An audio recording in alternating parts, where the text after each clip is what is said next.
Day one of the PGA Championship showed us the highs and lows players experience in a major championship on one of Pete Dye's ultimate tests. Now, on day two, it is time to take stock, work with your coach, and develop a plan to win the day and maybe win the Wanamaker Trophy. What can you learn from their struggles and their triumphs? We tell you now on PGA Coaching Live, presented by Cadillac. And we are happy to welcome you inside our home for the past 4 days, right here on the practice range at the Ocean Course at Kiawah Island. I am Scott Walker. That is Steve Scott, PGA coach, and this is PGA Coaching Live. And we like to be here and talk about the important relationships in our lives. You've been married how long, Steve? Almost 22 years. That's 23 for me. Now, I'm not trying to say that your PGA coach relationship should be elevated past that, or else you won't make it 2 decades. But it is an important relationship, and you know those things happen in good times and in bad. It is, and everybody needs a coach, right? I mean, all these great players that we're watching out here today and battling for this Wanamaker Trophy, everybody needs a coach. Doesn't matter where you are in your PGA journey, so crucial to get the right help at the beginning of your journey, because there's so many parts to this game that we have to learn and we have to be proficient at least have a roadmap, and that's what the PGA coach gives us. It gives us a roadmap to success. What are your impressions right now? Phil Mickelson playing well, Brandon Grace certainly setting the pace here thus far, and the wind is changing and adjusting. How do you see the rest of day two shaping up? Well, the wind is shifting more from the east now. It was coming out of the north this morning, and I think this is a better golf course east and west, because the holes 5 or 6 through 13 play straight downwind. Those holes played under par yesterday. The end of the wind holes played almost 400 over par yesterday. So the end of the wind holes, it's an uphill battle for sure. Let's give you a little bit of a sample of the importance when we talk about tee to green here at the Ocean Course, but you're going to have to score at some point. Brandon Grace is doing that, and it's really on the putting green. Tell me a little bit about how you should approach the greens on this difficult golf course. Well, the greens are very difficult, but I mean, getting to these greens is definitely a challenge as well, and battling all the wind and the stance that you need to really stabilize yourself. But I've kind of got a cool little tip here that might help you dial in your putting a little bit, something that we see with some of the greatest putters out there. I've developed a really interesting grip. I call it the gator clamp. I'm a Florida gator.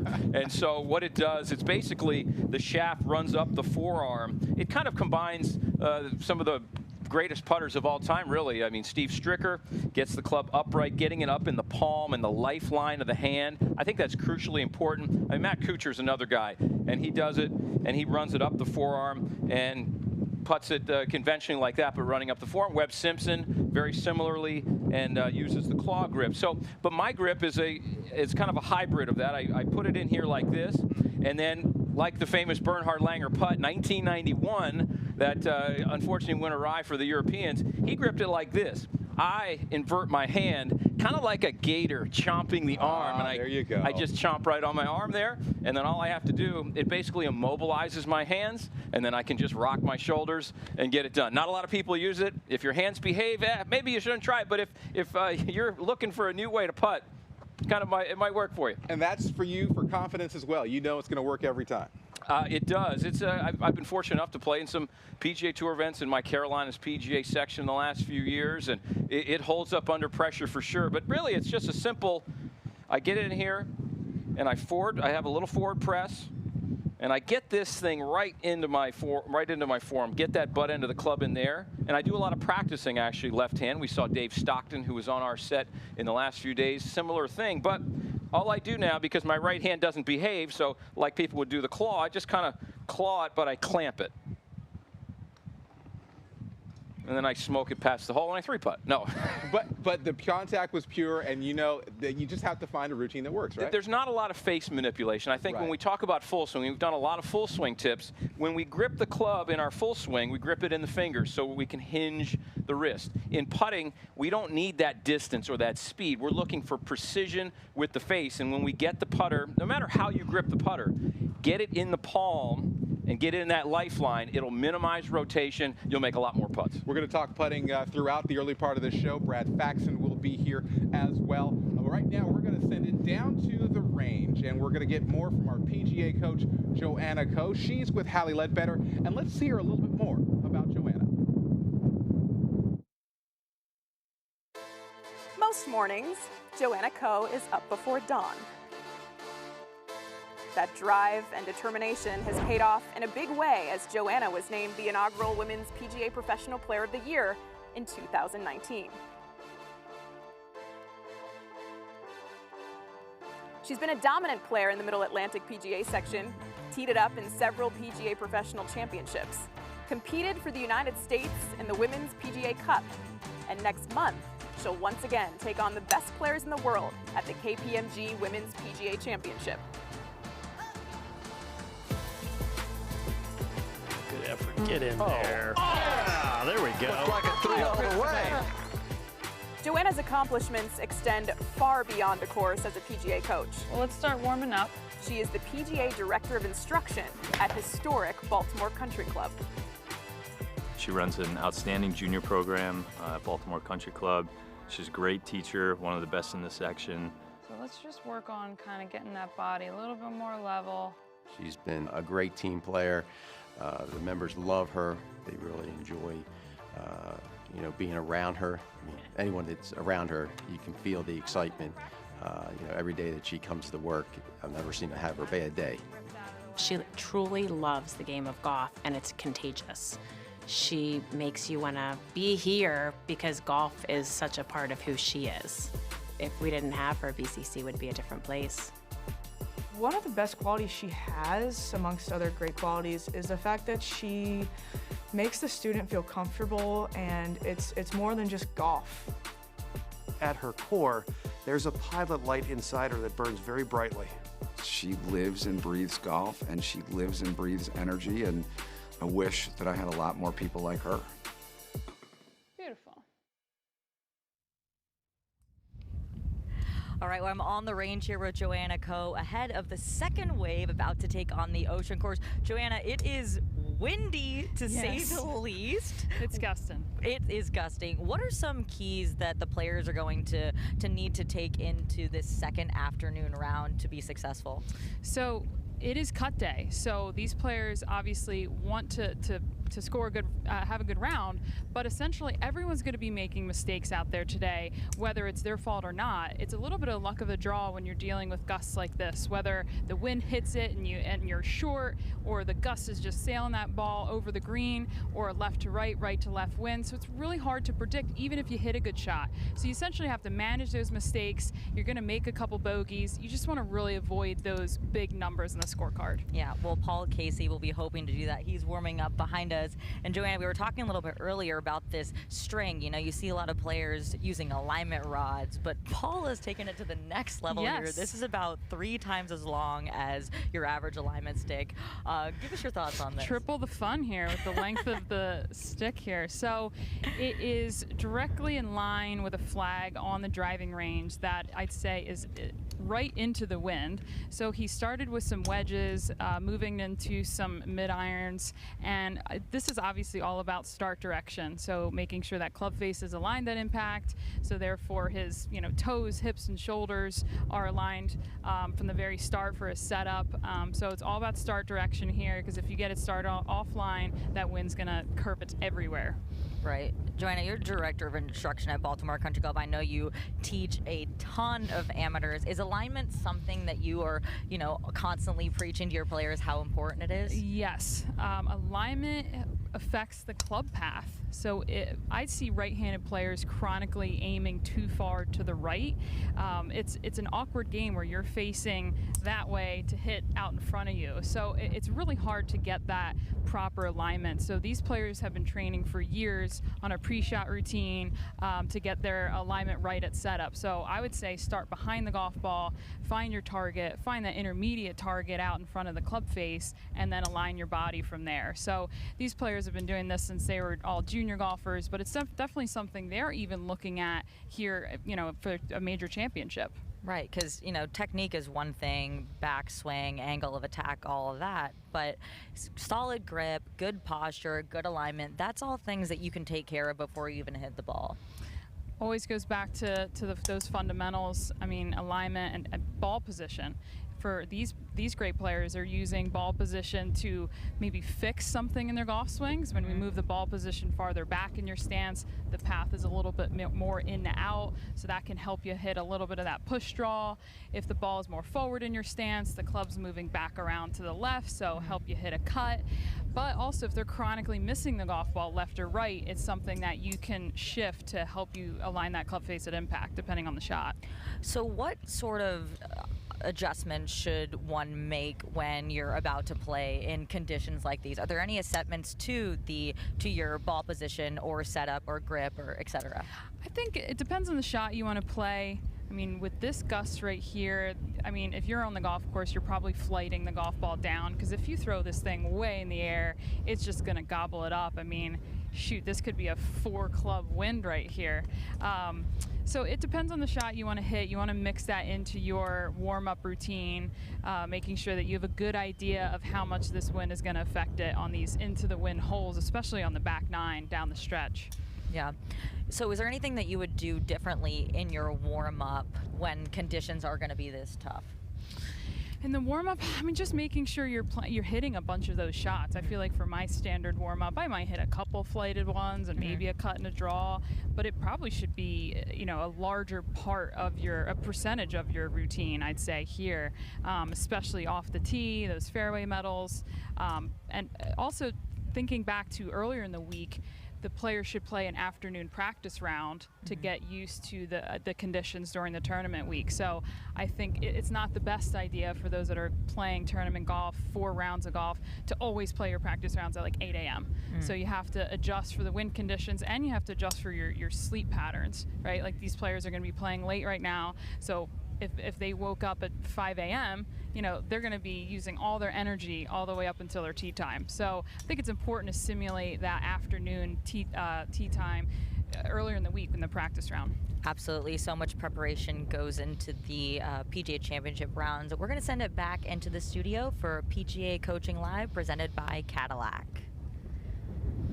And Hallie, thank you. It is a pleasure to be joined by the 2010 PGA National Teacher of the Year, and that man is Todd Anderson. Todd, thank you for joining us here at our PGA Coaching Live presented by Cadillac set. Well, I appreciate you guys having me. It's nice to be here. Well, tell me about the players that you have in the field this week and how you've advised them. Billy Horschel and Lanto Griffin here.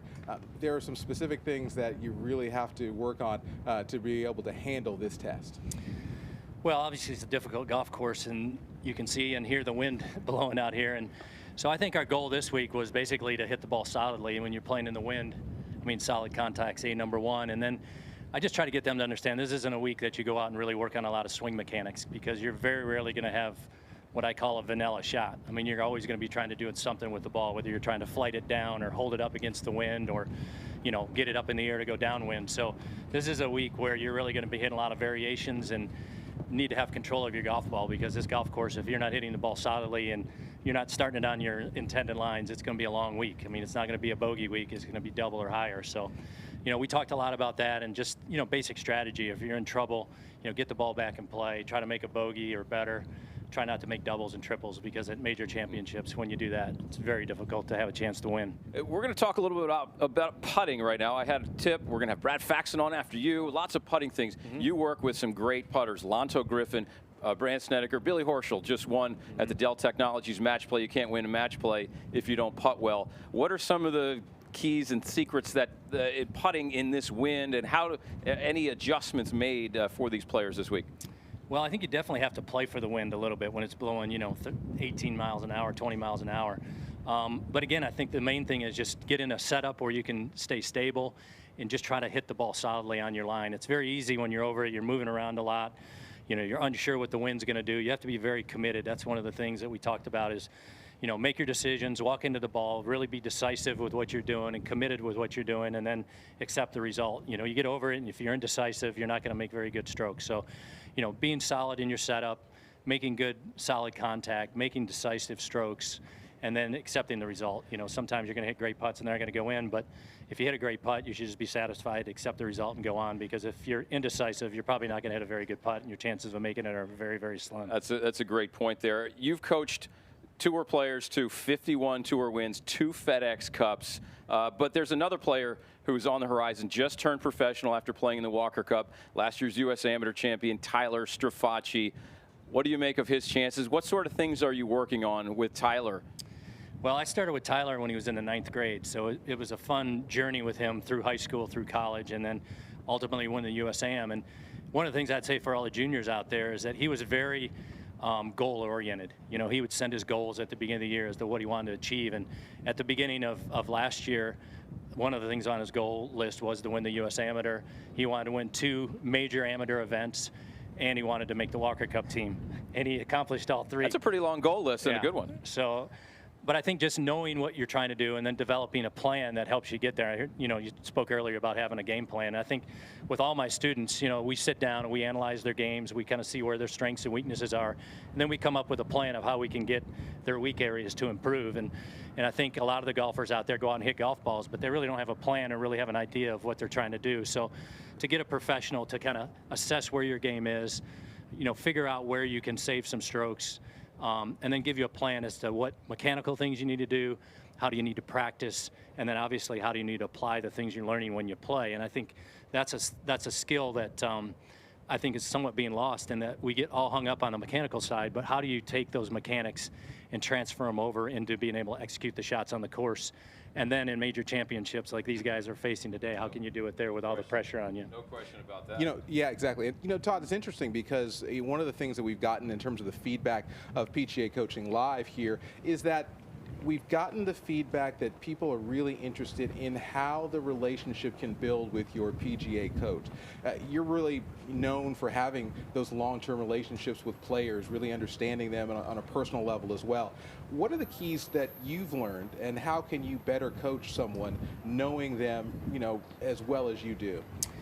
Well, I think you have to get to know them from a personal standpoint as well as a playing standpoint. So, I mean, to me, coaching goes well beyond just the mechanics of helping someone with their game. I think, for example, you know, with Tyler, watching him go through the high school years and college years, and, you know, talking to him about dealing with college coaches and the pressure of coming in as a top rated junior player and dealing with those pressures. And with Billy, you know, I started with him in college, and so I've seen him go from just being a single guy playing the PGA Tour to being married to now being a father. So going through those various chapters with these players and being there to help them, you know, as a father. And I'm not perfect by any means, but I've certainly made a lot of mistakes, and I think we all know that we have. And so being able to help him along with, you know, some of the questions he may have and what's the best way to deal with situations. So I think it's a on-course, off-course relationship. And even non-tour players, just regular students I have, juniors, you know, just trying to teach them, you know, how to respect the game, how to the keys I tell my junior golfers when they go to play in a tournament. I said, I want you to go out there and I want you to try on every shot. I want you to respect the game, and I want you to be respectful to the people you're playing with and the people that are on your team, your parents, you know, as your coach, me. And if you do those things, you know, I'm going to be happy. And regardless of what you shoot, so many kids put so much pressure on themselves to play well. But if you go out there and handle yourself well and you try on every shot, and you respect the game and play the game the way it's supposed to be played, I'll never have any bad things to say other than just keep doing it until you get it figured out. You've impacted a lot of these players' lives, not only the ones here, but the ones we've talked about not here. The people that impacted you and affected you and really spurred you on to do what you do right now and coaching all the players that you do. Well, I was blessed, you know, when I was in school at the University of Alabama to be exposed to the guys on the Golf Digest instruction school staff. So legends like Bob Toski and Jim Flick and Davis Love and Jack Lumpkin and Chuck Cook and Peter Costas. I can go down. I mean, these guys are the who's who of teaching from the 70s, 80s, 90s, and some of them are still doing a great job. Chuck Cook's still a great teacher and very well respected. And hasn't really lost a beat. So those guys were very influential in me as a teacher and helping me with my questions and mentoring me. And so I've always felt like, you know, what I've learned, I want to pass on. So, you know, doing PGA seminars and having PGA professionals come and observe me teach and trying to make an impact on the people that I can make an impact on is part of my duty and part of my duty as a professional to pass the torch along to the next generation. And so, you know, I try to do the things that the people have done for me, and hopefully I can have a positive impact on the next generation of teachers. I think you're doing that. I think you're doing that pretty well. Well, we could talk to Todd forever, but I know you've got some work to do. Lonto Griffin has an afternoon tea time. So, Todd Anderson, thank you for joining us here on PGA Coaching Live, presented by Cadillac. And let's look at some of those afternoon tea times here from round 2 at the Ocean Course.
Here on the range with Joanna Coe. Joanna, we're talking about how windy it is. Adam Scott behind us, +6 yesterday. Not going to be happy with that. But what is going to be his mindset today? Because he definitely can make a few up if he has a good round. Right, at 6 over, the cut line's currently 2 over, but with these windy conditions, realistically going to move to 3, could even move to 4 under. So Adam has to be thinking he's still in it to make that cut, shoot a couple under, no big deal. And with his game and his ball striking abilities, he can be right in it. So I've observed a couple swings from him today, but he's also one of the best ball strikers in the world. At any moment he can get it back. You know how it is, just a couple swings under your belt and you'll be just fine. Exactly. So Adam can do that. And you mentioned earlier, you know, the tendencies just get a little quick in the wind. Yeah, well, former world #1, let's just take a look. Yeah, we were talking about how, I don't know about you, but my tendency in the wind is I get a bit flustered and I start swinging quick because I feel like I need to hit it hard, to hit it low,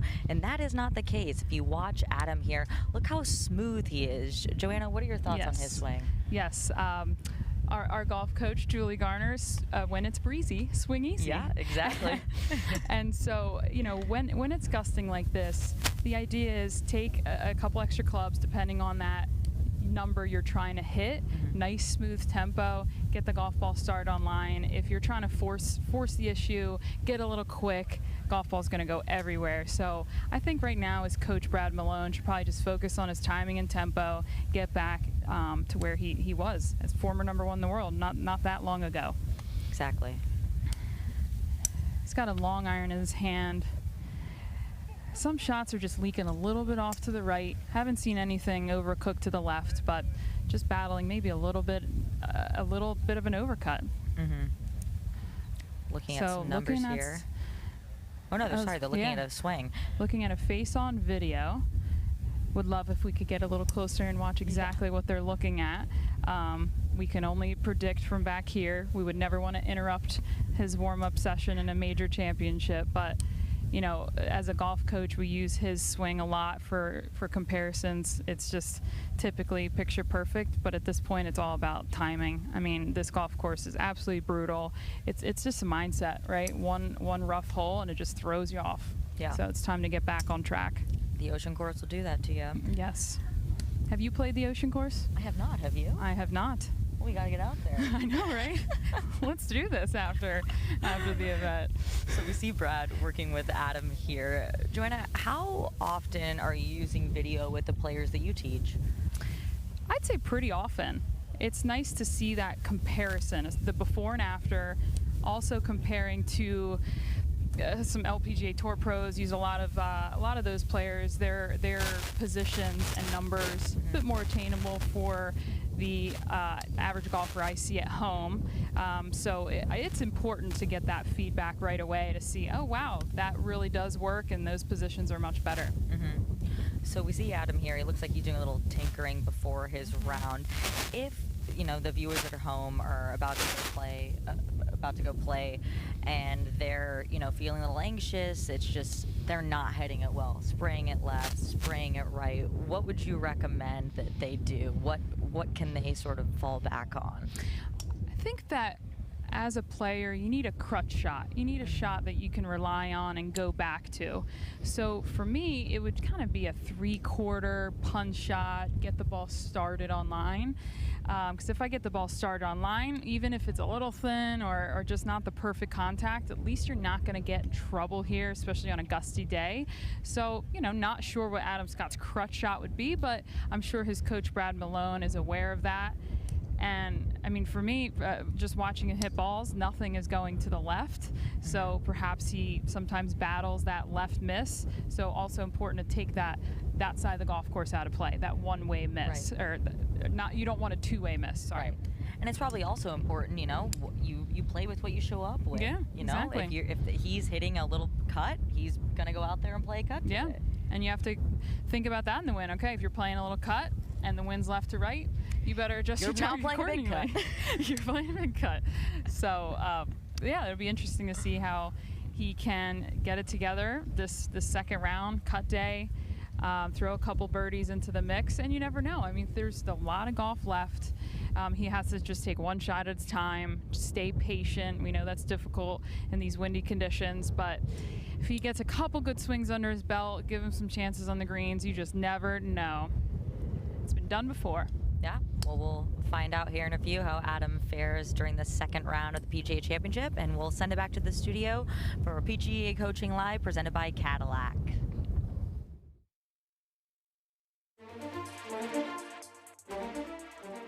A 17-year member of the Metropolitan PGA section, Rich Jones has an extensive track record of success in developing and managing player development programs throughout Long Island. His coaching ability really revolves around not only the expertise that he has with equipment and with changing technologies, but he also is really able to connect with the golfer in a way that just establishes a quick rapport with them, makes them feel comfortable, and helps them retain the information. Known as a tremendous recruiter of newcomers to golf, Jones is committed to not only introduce, but keep golfers engaged in the game. I was ready to give up. You lose your strength, you lose this, hospital stay here or there. Each time I come back, he just brings me right back up. Rich brings me right back up as far as he can. I now know I will not ever give up on golf. Rich's junior programs have enabled approximately 3,000 junior golfers access to the game. Rich is so passionate about the game. You see it in everything he does. He doesn't just express it in words. Rich expresses it in emotion and in action. So you've seen a little left to right or right to left? Oh, no, right. That's left. Okay, good. For his tireless efforts in growing the game, in 2020, Rich was honored with the National PGA Player Development Award. You think about Rich, he's somebody that you would want to represent your organization. So whether that's Dick's Sporting Goods and Golf Galaxy, the PGA, he's somebody that you want to be the face of that organization. He bleeds the PGA of America. He really has dedicated the majority of his life to this.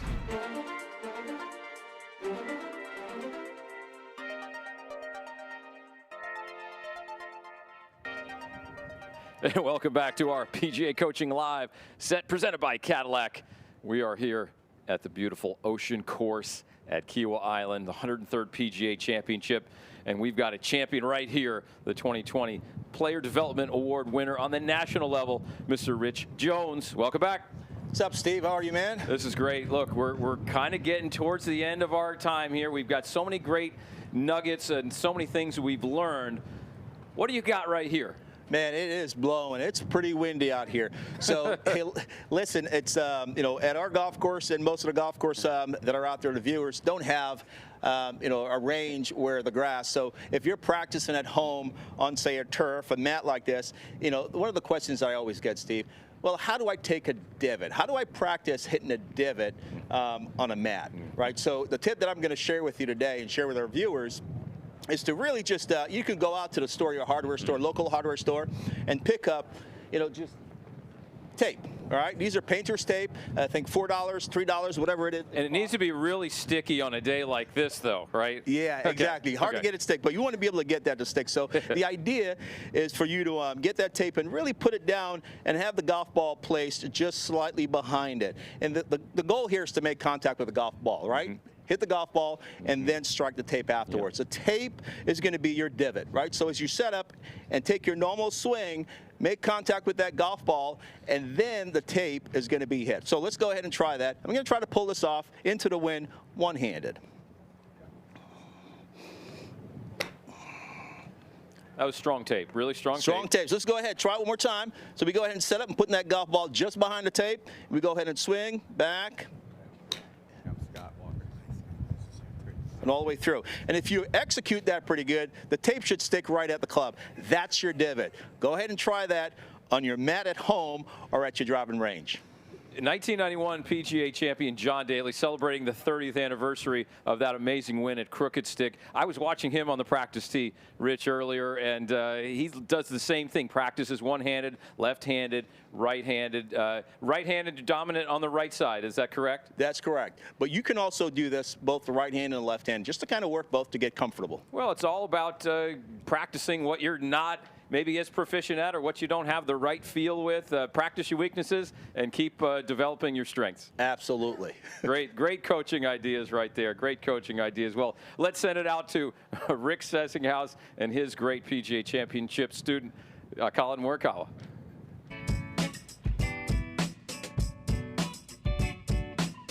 So with the wedges here, I know you do a couple different shots to get your feel, right? The feel versus real. You're gonna tell me, once you've hit this shot, the intention's 30 yards, how far you think it actually went, and then we're gonna kind of test it to see if that is matching your feel. Perfect. Okay, did that feel like 30? Yeah. Okay, let me shoot it. You're pretty good. That's 30, okay? Do you think in terms of like a position where you're going to be here, or is it strictly feel-based? I think it's a combination of both. I kind of have my spots if I'm about what I feel is midway through my body or what I feel is just below my shoulder. Whether it's there or not, I don't know, but at least I have a feeling and I'm able to gauge what distances those are. So let's go one more 30. Short. This time, I want you to hit a 60-yard shot. Feels pretty good to me. Feels pretty good. Okay. I think we had 57 on that one. Pretty close. For you to get that feel of how far that ball's flying is going to help your confidence when you go out there. Let's do a 60-yarder. How'd that feel? Pretty good. Right on 60. 60 it is. There we go.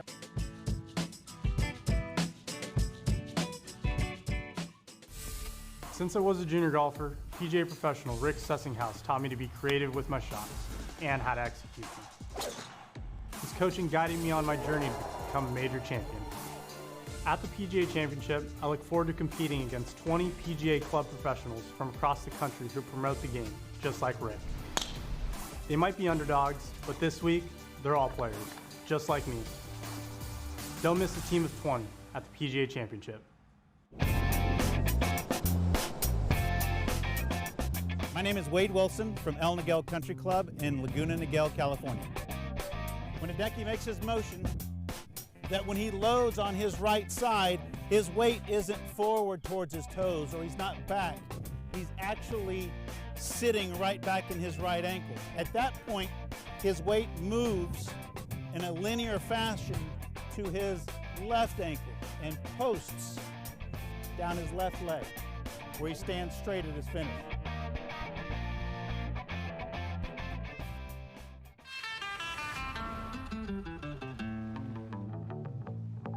Hey Rick, what's up? Hey Colin, just a reminder on the ocean course today. The wind out there can be really tough. You need to be able to control the curve of your shots out there. Remember what we've worked on.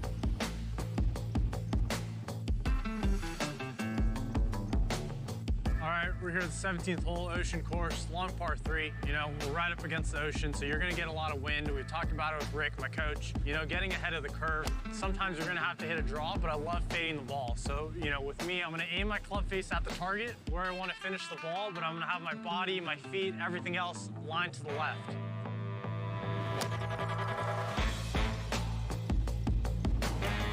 I think staying ahead of the curve is reaching new boundaries and trying to test new limits. If you get complacent and you start realizing that things are all right, that next person behind you is going to take 2 steps in front of you. The first thing when I sat down in this Escalade that caught my attention was this gigantic screen. I love it. It puts a smile on my face every time I drive now.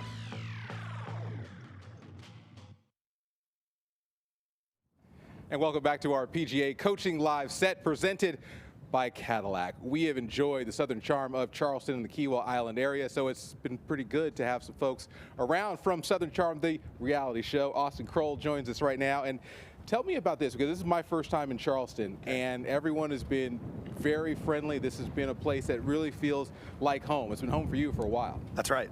I've been coming out to Kiawah Island now for 20 plus years or so. My folks have been fortunate enough to have a house out here, so I feel like Kiawah is another home of mine, and I love coming out here. And just like you said, everyone out here is friendly and charming, of course, and it just couldn't be a better venue. So as you're looking around here at the players, 156 players here at the PGA Championship, but who are some of the players that you are really looking at, some of the players that you have relationships with? Yeah, so a couple of the guys out here, I don't want to blow up their spot and tell you why I know them. I'm sorry that I'm going to say that y'all watch reality TV, but our boy Keegan, I don't know what just happened over there, but someone's roaring. Cheer, yeah. Someone's roaring. Wow. Our buddy Keegan is sitting there close to the top of the leaderboard. I've had the opportunity to get to know him now for the past couple of years, and he's a great guy, and him and his wife are fans of the show, so I'm definitely going to follow them. And Dustin's out there. I know he's having a go at it, but I'm definitely going to try and follow him around for a bit as we become friendly over the years. Well, it's interesting. Dustin's a good South Carolina boy too. That's right. And so hometown hero. Yeah. What would it mean for someone like he or Kevin Kisner, some of these players that have some South Carolina roots to climb the leaderboard? Yeah, I mean, for someone like Dustin who went to Coastal, I mean, he has the South Carolina roots. Would be awesome. Kevin went to Georgia, yeah. He did, but grew up in Aiken. Okay. Yeah. Okay. I mean, I can only imagine that would be like a dream come true for them. Absolutely. Yeah. So as people have been talking about this championship, were you able to come out here in 2012? Unfortunately, I wasn't. My whole family was out here, aunts and uncles and cousins and everyone, and I was not living in the country at the moment, so I did not get the opportunity.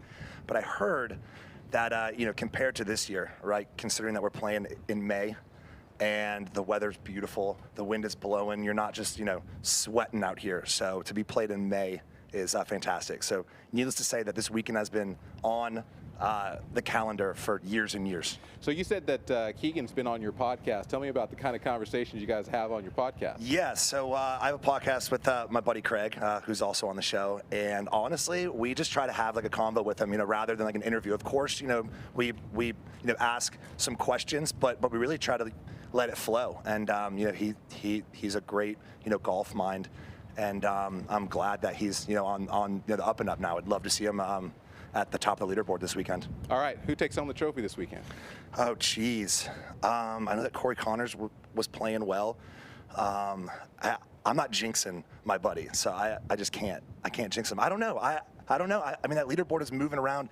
I think that after today we'll have a better read on it, but a couple guys out there are playing well. Like, Phil all of a sudden is sitting at 4 under, right? Yeah. I mean, so I don't know. I don't want to give a definitive name because I don't want to jinx anybody. All right. So, Austen, before we let you go. Yep. I know your golf game. You love it. Yeah. Can you take a swing for us? Show us what you got, man. Do you want to roast me? Do you want to roast my swing? Just or like you're gonna Max critique Homa. me? Hold on, Okay. yeah, exactly. All right. Hold on, I'll give you that. Yep. Let's get you my favorite 7-iron. Joe will like that, right? You want a wedge? What do you want? No. A 7's good. All right, very good. Let's check out the swing. Austen Kroll.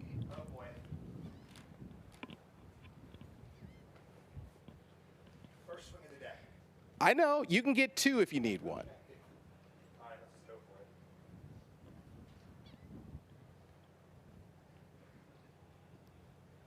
it. Oh, you smoked that. That was smoked. Austen Kroll, thank you for joining us. Southern Charm there. Let's go ahead and send it now back to the range to Southern Charmers, Hallie Ledbetter, Joanna Coe. So Joanna and I are standing in front of Rickie Fowler, who's been struggling for the last couple months, Joanna, but, trending in the right direction with 1 under yesterday. Yes. Good round yesterday, tough conditions, and it's cut day. Looking to make another a good round today. He's definitely made some nice changes with his golf coach. Notice that he's trying to get the golf club a little bit more on plane early on in the backswing. Rickie's known to be really laid off at the top, so just getting it position so he can move nicely through the golf ball. It's tough to make changes, but he has to stay patient. It will happen at some point, and perhaps this is the week that'll get Rickie Fowler going. Yeah, Rickie worked with Claude Harmon for a very long time. Now you see here with John Tillery. He's been with him since September 2019, and it looks like I read an article yesterday that Rickie says he's worked a ton on his swing, but now it's just time to play golf. So Joanna, when the people at home are trying to make swing changes, how do you just kind of let those go and then say, what I have is what I have. It's now time to go play. It's really tough. I mean, he said in that article that he took advantage of that quarantine time to make changes, but at the end of the day, changes at the range are not the golf course. Mm-hmm. So he just needs a lot of reps under his belt under this type of pressure, because what happens when you're under pressure, you tend to fall back into old habits. Mm-hmm. So he's just got to keep an eye on it, stay patient, make sure that the range time is the focus of the swings, the changes he's trying to make, and then when he's out on the golf course, he's playing golf. He's being Rickie Fowler, which, we know that he can putt like the best of them. His chipping is unbelievable. I love watching him chip the golf ball. I use him a lot as examples when I'm teaching at home. So he'll be okay, just needs to stay patient, and I'm curious this afternoon when in this gusty conditions how Rickie Fowler performs. Yeah, still looking for that first major. He's been playing a lot of golf with Michael Jordan, Joanna, so there's somebody who's had a little bit of a success, and I'm sure he's been a great inspiration for Rickie. And look, he's hitting driver off the deck. Love that. Working on a low stinger. I've never pulled it off in competition. How about you? I'm so bad at driver off Are the you? deck. Yeah, I don't know. I don't know about that, but hey, those were nice. There's definitely a purpose to it. Rickie's probably good at driver off the deck because he went to college at Oklahoma State, where it is very, very windy. Very true. Very true. And Joanna, you and I, we both went, we were talking about earlier, but we got to mention, Joanna and I went to the same college. We went to Rollins College. Yes. Both won national championships. No big deal. No big deal. Go Tars. Go Tars. It's very surreal and cool to be doing this here with you. Yes. A couple people still in the golf industry, passionate about growing the game of golf. Wonderful program, ran by Julie Garner, the legend. And, we have legends, the LPGA winners, U.S. Open champs, founders of the LPGA. Unbelievable place. Yeah. But we're very proud of our school, as we know Rickie Fowler is, Oklahoma State. Very proud of Oklahoma State. I think I see a little orange head cover over there. So he'll get ready. Is he going to hit a few more? Or no, he's taking off. Oh, I thought he was giving the it's like what you did with the Nintendo. Remember the game? You do that back in the day? All right. Goodbye, GC Quad. It's time to play some golf. So Rickie Fowler off in a little bit. He was 1 under. Cut should be, 2-3 over par, but the scores are not going to be low this afternoon. So another round similar to yesterday, and he'll be right in it for the weekend. Yeah. All right. Joanna, we are going to send it back to the studio for PGA Coaching Live, presented by Cadillac.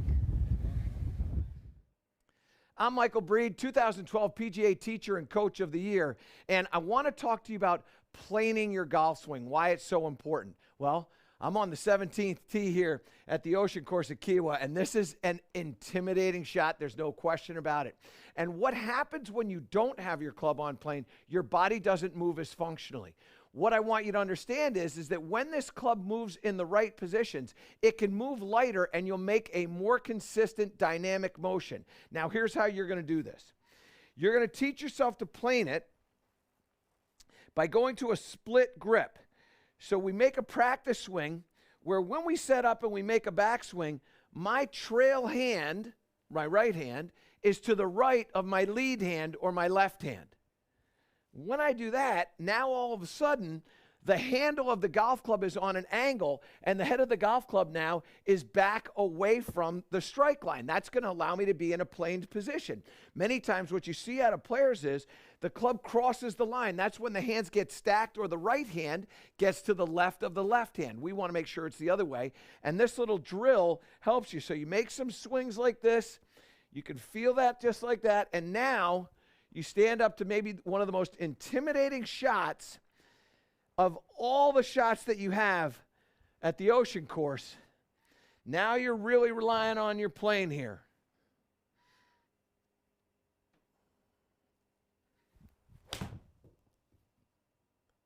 Oh, this is good here. This one has my attention. Yeah, and a nice kick. Good things happen to good swings. So remember, when you want to plane your swing, just do this simple split hand grip. You're going to put the heel pad of your trail hand right where the grip meets the shaft, and then all you're going to do is just make some practice swings and feel that trail hand getting to the backside of the lead hand. Then you let your other hand come down. Now we're touching like our normal grip. Backswing, feel the exact same thing, and you'll feel that club on the right plane. And when that club gets on the right plane, now you're going to be able to make a consistent shot regardless of the intimidation. That's how you're going to improve your ball striking. Hardest golf course in America. Hardest golf course in America. So Kiawah goes 4 holes out, turn around, 8 holes into the wind, and then 4 holes back. Feels like we're on the moon. We're playing the full yardage that they could play. Come on! I will never forget that shot. New best shot of the day.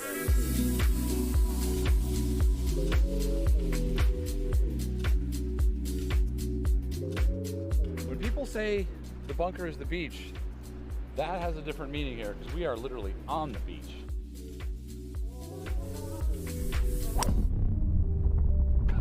I'm kind of wondering where the easy holes are.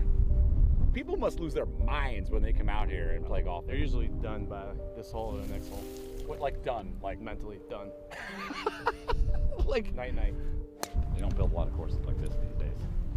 When you're watching this tournament on TV and you're like, I could hit that shot. Hey, maybe you could. But also, maybe you couldn't. And I had that thing where I was watching TV. I was like, what would I shoot if I played from there? I can't even talk anymore.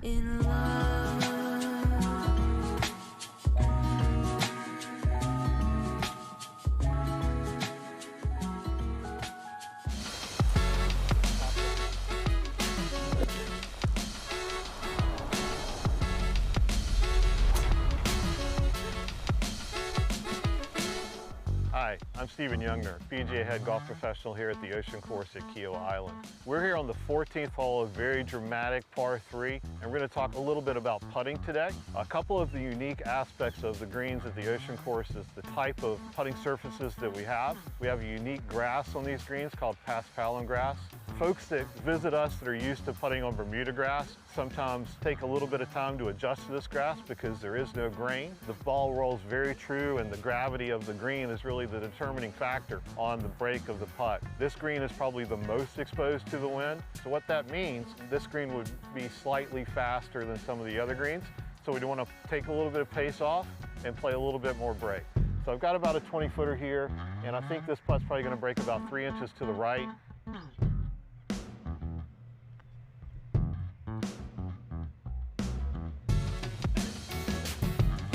I hope this putting tip helps you in your next round at your local course.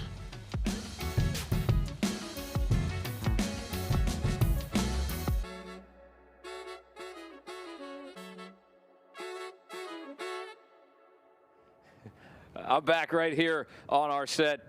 PGA Coaching Live presented by Cadillac. We have our great PGA coach we've heard a lot from. Mr. Joe Hallett is back on set with us. You've seen a lot on the range, Joe. You've seen a lot of players. You've seen a lot of great golf swings. There's a lot of commonalities in their swings and why they tick. Why do they tick? One thing we always hear about is the downswing. What is this magic move of the downswing? Is it a ground force? Is it a turn? Is it a drive? Well, the easiest way to describe it is it's a driving turn. And essentially what you see the best players do is they drive a little and they turn a little. Now, when you and I watch most amateur golfers and people that might be struggling to break 80, we see a whole lot of drive and jump and everything else. So what I've put together is a very, very simple little drill, and it's going to teach you about the balance of, are you driving too much or are you turning too much? So it's going to kind of go in 3 phases. Essentially, I'm going to put my feet together, and I'm going to step forward with my right and backward with my left. Now, my feet are very, very close, okay? I don't think it takes a rocket scientist to figure out if you've got too much drive on this one, you are going to really lose your balance. The goal is to hit it with this, keep your balance. Then let's widen the stance and make it not as open. That's more of a hybrid. Now you're adding some drive. Now let's go back to your regular stance and see how you do. So I'm going to hand off to Mike and try these 3 shots. Yeah, that's a great thought there, Joe. Right, the thinner that the more narrow that your feet get, the more that you can turn. Let's see how you can do it here. So there's the foot back a little bit. This wind makes it a little challenging. So your foot back. You're making a good move at that one there. That was good in turn. That was good in turn. What you're going to find 90% of the time when people try this, this is what the finish is going to look like.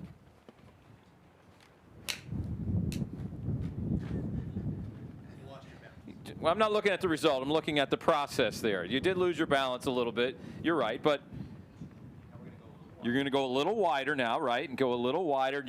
It's just a progressive drill for sure. It's one of those you kind of gradually build up so you can feel that turn initially, and then you just keep making that driving turn.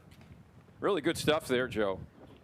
You know, if you had to word it out, you said it exactly right. It's a driving turn, half and half. Try and make sure that you're not stuck in the driving turn. You know something else that makes a driving turn is that thing right there. I want to get in that thing and do some driving and do some turning. We're going to do that towards the end here. We're almost done. But before we do that, we're going to head out back to the range with our great PGA coaches, Hallie Ledbetter and Joanna Coe. On the range here with Joanna, watching Henrik Stenson warm up, shot 1 over yesterday. Joanna, he's got the legendary coach Pete Cowan there with him. If you're on the range with a player that's about to go play a big match, what are you there for as an instructor? I mean, they've worked together for a long time. It's that comfort level. It's knowing that, okay, if something maybe is a little bit off, Pete is there to assist with him. He knows the blueprint of his golf swing pretty darn well. So they're doing a couple unique drills here. We saw his left foot kind of push backwards, so perhaps getting the club a little bit more out in front of him. You know, shot 1 under yesterday, still in it. I mean, definitely within a couple of the cut line, and with the leaders not going too deep, he's certainly right in it. Definitely, he's right there. It's definitely just getting windier and windier as we're out here. It is. My goodness. It's gusting. What do you think this is gusting right now? 25, 30? At least. Yeah, for sure. So that's a few clubs straight into the teeth of it, and then downwind, those holes are going to be a little bit more gettable. So Henrik Stenson, he can get it on with his ball striking. So what does he have in his hand there? Mid-iron? It looks like it. A little mid-iron. So, you know, no station here compared to other players. No alignment stick, ball position stick. So, you know, more of a just warm up, relax. You know, pretty relaxed guy, Henrik Stenson. You spent a little bit of time with him, right? Very relaxed guy, very fun guy. I was telling you earlier, we had a close to the pin contest, except I am left-handed and he's not left-handed, and he beat me left-handed. Oh, so geez. Come on, Hallie. It was brutal. It was bad. Did you tell your dad about that one? No, I kept that. If you're listening now, sorry, Dad.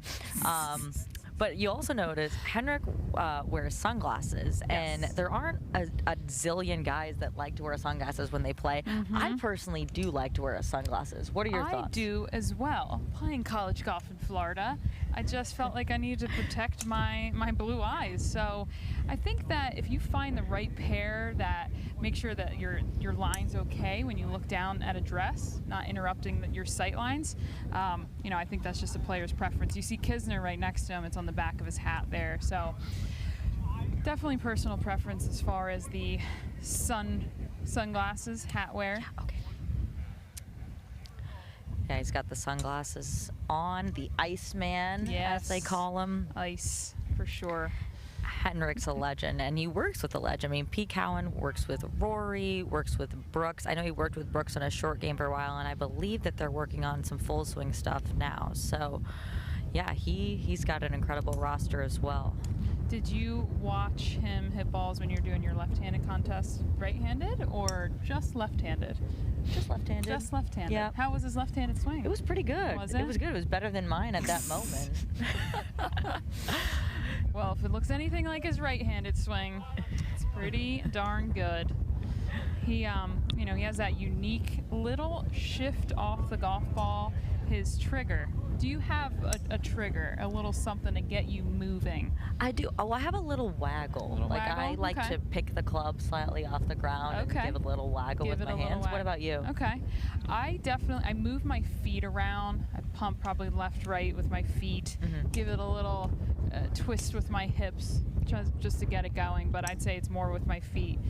So when you lift the golf club off the ground, you know, I'd say for those at home, that's actually important. You don't want to shove the golf club into the ground, because then it's going to close the face essentially. So I like that soft feeling on top of the grass, just kind of brushing that on the way back. Everyone has a trigger, and this is his unique one. He just moves, there it is, a little bit to the right and moves through the golf ball nicely. Everyone has their trigger as we would go down the line. Everyone in sports, you got to move to move. We're not static. Exactly. When you look at Henrik, looks like he's got his, he's gripping down on the club quite a bit. Is that something that you like to do in the wind specifically? True. Definitely gives you a little bit more control. Takes a little bit off the club, makes the club a little shorter. So that's definitely a strategy in the wind. And some players just do that in general, just for overall control, not even if it's not even gusty. Some players have the strategy of, okay, a 1-inch choke down on the grip equals 10 yards off. And they have a formula from there. Or they just hit different numbers with full swing, 3/4, half, and so on, or different tempos. So.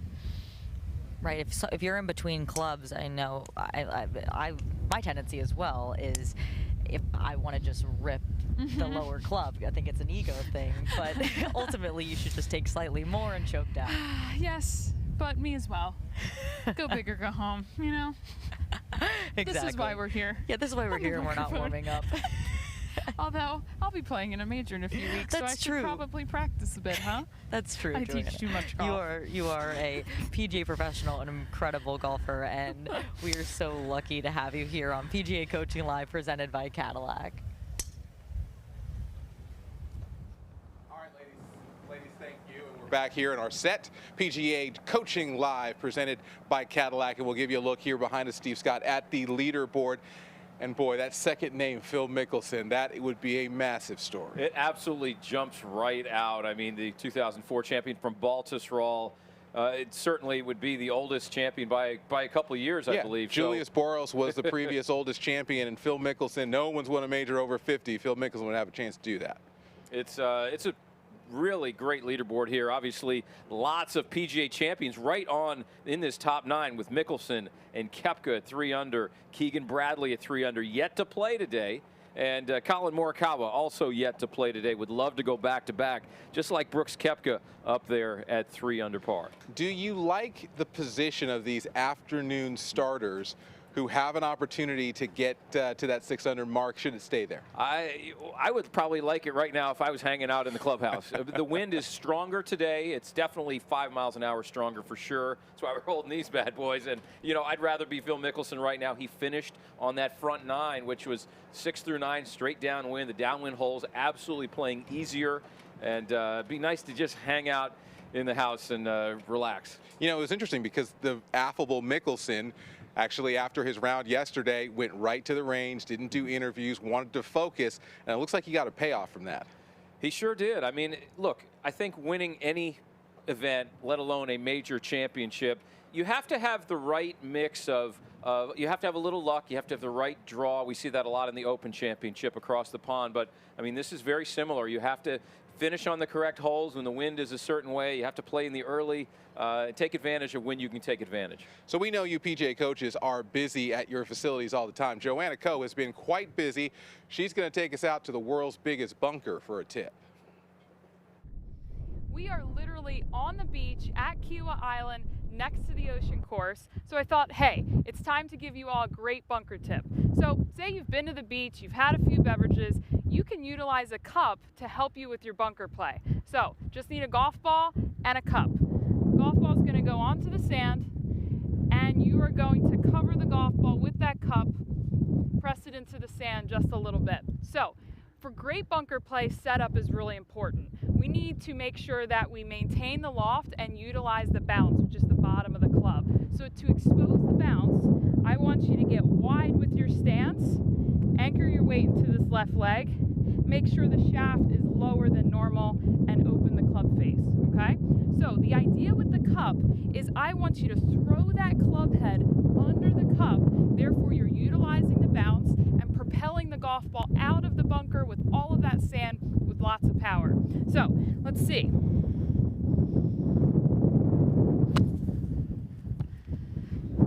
Pretty cool there. Now let's compare that to a normal bunker shot with no cup.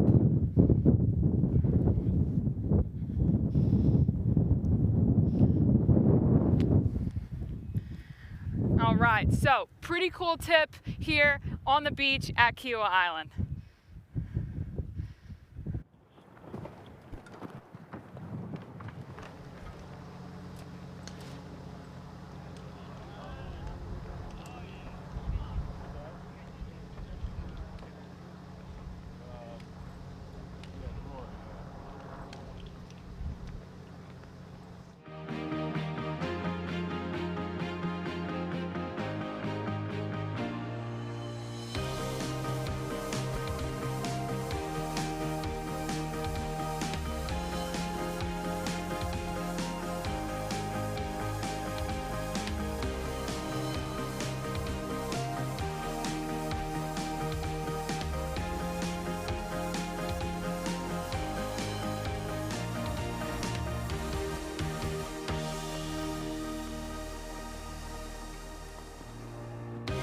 Day 2 of the PGA Championship, the 103rd.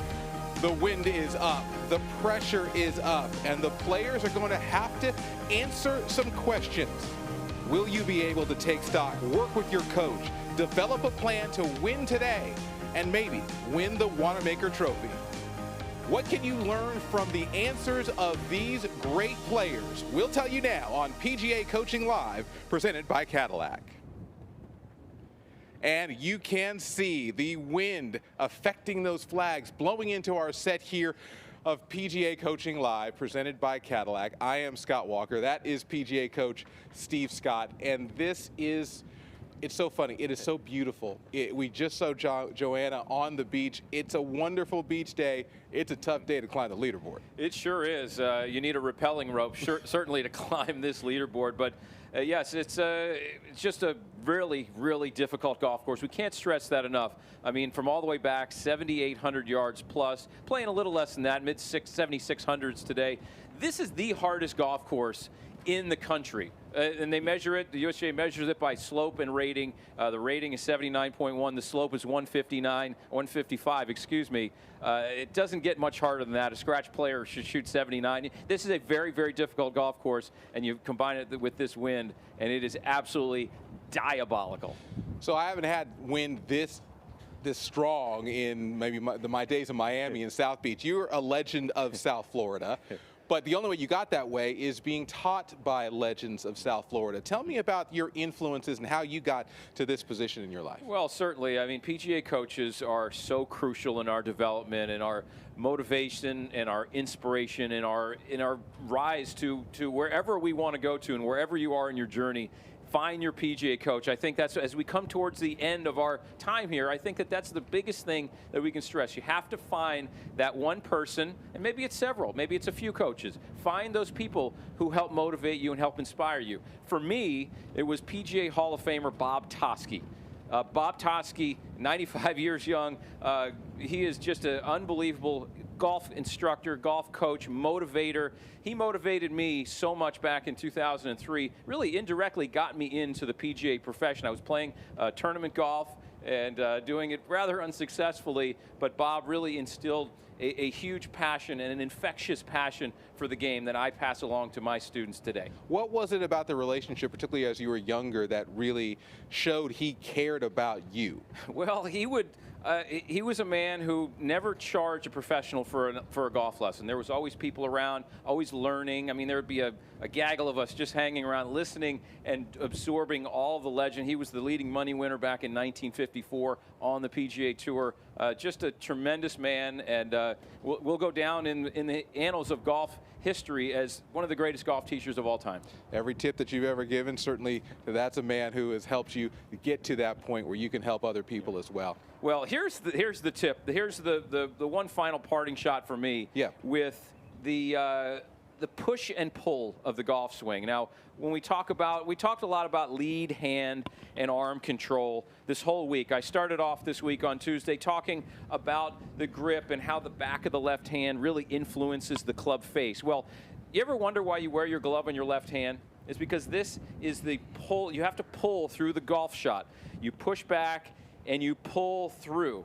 And so you think about a little child's red wagon, Scott, right? That red wagon, how do we use it? Well, if we pushed it, because it has a little hinge to it, right? If we pushed it, it would kind of wobble off this way, or it would wobble off that way. But if we pull that red wagon, and I'm not going to fall off the set here, we're going to pull it dead straight. And the same thing goes for the golf swing. Because the left hand sits on this fashion on the golf club, I move it through the impact zone in a pulling force. I push it back, and then I pull it through. If I can do those two things, and then as I pull, I'm certainly rotating through the golf ball. If I can do that, and I push, and I pull, I'm going to fire that ball really straight, and I can pull that red wagon, the golf club, very, very straight. Pulling that red wagon with one hand is pretty impressive. Steve Scott, thank you for that. We are, of course, really all over this practice range, giving you insights, and we'll have more from there with Hallie Ledbetter and our own PGA coach, Rich Jones. Let's give you some more insight on who is Rich Jones.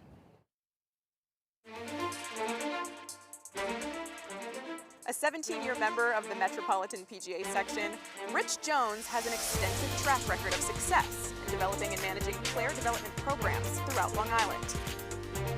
His coaching ability really revolves around not only the expertise that he has with equipment and with changing technologies, but he also is really able to connect with the golfer in a way that just establishes a quick rapport with them, makes them feel comfortable, and helps them retain the information. Known as a tremendous recruiter of newcomers to golf, Jones is committed to not only introduce, but keep golfers engaged in the game. I was ready to give up. You know, you lose your strength, you lose this, hospital stay here or there. Each time I come back, he just brings me right back up. Rich brings me right back up as far as he can. I now know I will not ever give up on golf. Rich's junior programs have enabled approximately 3,000 junior golfers access to the game. Rich is so passionate about the game. You see it in everything he does. He doesn't just express it in words. Rich expresses it in like emotion and in action. So you're seeing a little left to right or right to left? Oh, no break. That's Left. Left? Okay, good. For his tireless efforts in growing the game, in 2020, Rich was honored with the National PGA Player Development Award.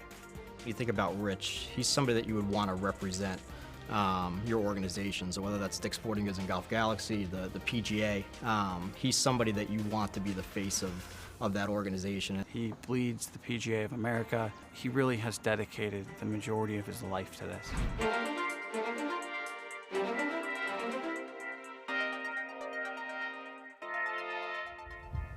All right, Rich, we're standing on the range here watching Brooks Koepka warming up 3 under yesterday. Clean scorecard, 4 birdies, 1 bogey. He's warming up with his coach, Pete Cowan. We were just talking a little about earlier about him with Joanna Coe. What are your thoughts on Brooks? He's been injured for a little while, but looks like he's, he's in good shape. Yeah, I mean, at 3 under par, I mean, that's positive. We're talking first day to go out there and shoot those numbers in this windy condition. I mean, you've got to be able to take some positive from this, right? So, how does this relate to our players back home, right? So you're out there, you're playing on the golf course, take the positive, leave the negative, and just go from there. But he looks very healthy. I like what he's doing. He's got a nice move to the golf ball, trying to flight the golf ball, right? So really just not keeping the ball flighted just below the wind. I like his action through the ball. I mean, he certainly doesn't look like he's hurt at all, right? No, he looks good. They asked him in the presser exactly how he was feeling, and he said, "It's a major, I'm good." So he didn't elaborate really on the extent of his injuries or if he's fully recovered, but, good enough for 3 under yesterday. Absolutely. And again, right, so you ask him those questions, he's probably looking at the positive about everything, right? So, I'm not going to tell you I'm not feeling good. I'm feeling good. It's a major. I'm going out to play. I want to win, and I think that's the attitude. Yeah, mindset is so important, Rich, wouldn't you say? Oh, absolutely. The mental game, right? Because you know at this level, they've got everything in the bag. Yeah. They've got everything. They've got the long game, the short game, the mental, how much mental toughness it's required to play in this condition. There are so many incredible athletes out here, so many incredible golfers, and it really is the mindset that's going to set you apart at the end of the day, especially in conditions like this. Yeah, I mean, in terms of, listen, you look at the range and they're all out here beating the golf ball, right? So, windy conditions, I think it's probably about 15 to 16, knots. I mean, it's blowing pretty hard on the range. And if it's anything like this on the golf course, it's tough out there. So you have to be able to be mentally prepared, mentally strong, tough, and keep your conditions, focused. You can't lose your focus when you're out there. Definitely not. Well, we're going to watch Brooks hit a few balls here. We see him talking to his coach, Pete Cowan. Rich, I'm going to ask you the same question that I asked Joanna. If you're helping your player get ready for a big event, obviously the work has been done. What you have is what you have. What are you telling your players when they're getting ready? So, it might be that one swing thought, right? You're not really changing anything. What brought you here, you're just going to go ahead and take that to the golf course. Mm-hmm. You practice enough, you played enough golf, now transfer to a major championship like this. So I think it's probably just maybe one little thing. Hey, listen, I like what you're doing. More positive reinforcement, positive thoughts, no negative thoughts, right? So you may hit one and maybe it's blocked a little bit, but it's not a negative reinforcement. It's a positive reinforcement. Just to kind of get him and keep him focused, to play this championship. Exactly. Watch him hit a few more. Brooks is such a big guy. He's, hits a fade, has a little bit of a closed club face. Is there anything that the people at home could, take away from Brooks's golf swing? Balance. Right? Good one. You just got to focus in his balance, man. I did a tip back in the studio, right, at his address position, very positive, very, very balanced on his setup.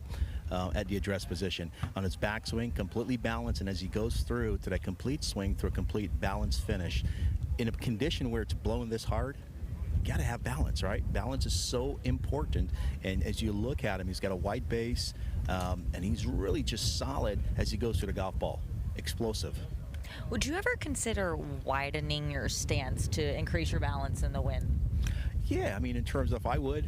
I mean, but certainly it all depends on the individual, right? Mm-hmm. So you have so many different players, and it's not one size fits all, right? So it all depends on the player. Some player taller can probably have a wider stance. If you're shorter, might have maybe a narrow stance. So it all depends on the player. Right. What about if you're tall? Are you at a disadvantage if it's windy? Rich, you're pretty tall. I'm pretty tall, but yeah, it all depends. You just got to stay grounded, right? And certainly, I don't know if it's a disadvantage. I mean, you practice enough, right? So this is not something new, but certainly with the windy condition, I mean, I think the challenge is probably keeping the hats to stay on the heads. Exactly. Get a nice fitted caps like Brooks has got here. Staring that one down. I think he likes it. Rich, what's your mindset, or what is Brooks' mindset? He had a good round yesterday. Obviously, he wants to keep it going, but conditions are tougher than they were yesterday right now. Tougher, and I think he's just have to listen. You just played the golf course. You shot 3 under. You know, he's probably just say, hey, listen, 1 or 2 shots didn't go his way, and he's probably back at the range trying to see how we can kind of, you know, maybe work on those and perfect them. So taking a positive, not so much negative, and maybe turn those negative into positive.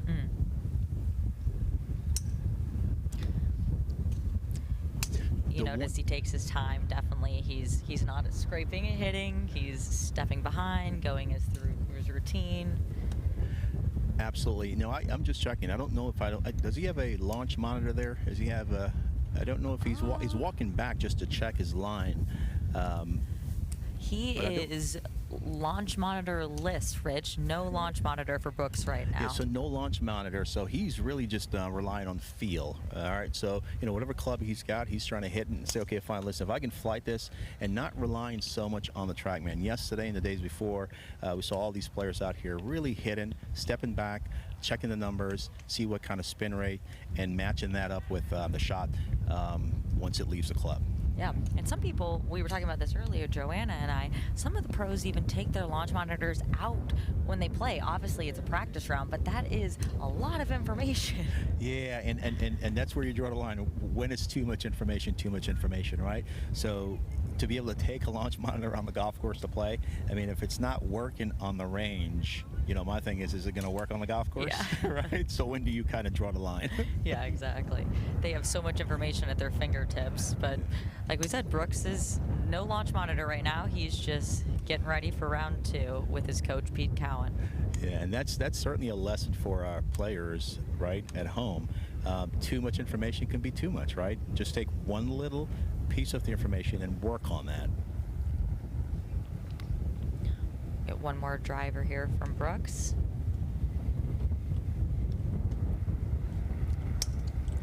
Looks good. Incredibly powerful. Looks really good there. Really flighted that low, teed it up a little bit lower, and he just kind of stayed down through that, right? So it's not a whole lot of, you know, swinging up on that golf ball to kind of keep it on the wind. He's trying to keep that ball low and flight it to control the wind. I mean, that ball flew 240 on the flat carry, right? And this is blowing pretty hard. I know that's not his best. I know he can probably carry a lot further than that, but 240 is not it. Brooks Koepka hitting it, flying at 240, it definitely means the wind's blowing. Yep. So we'll be excited to see how his afternoon goes here on PGA Coaching Live.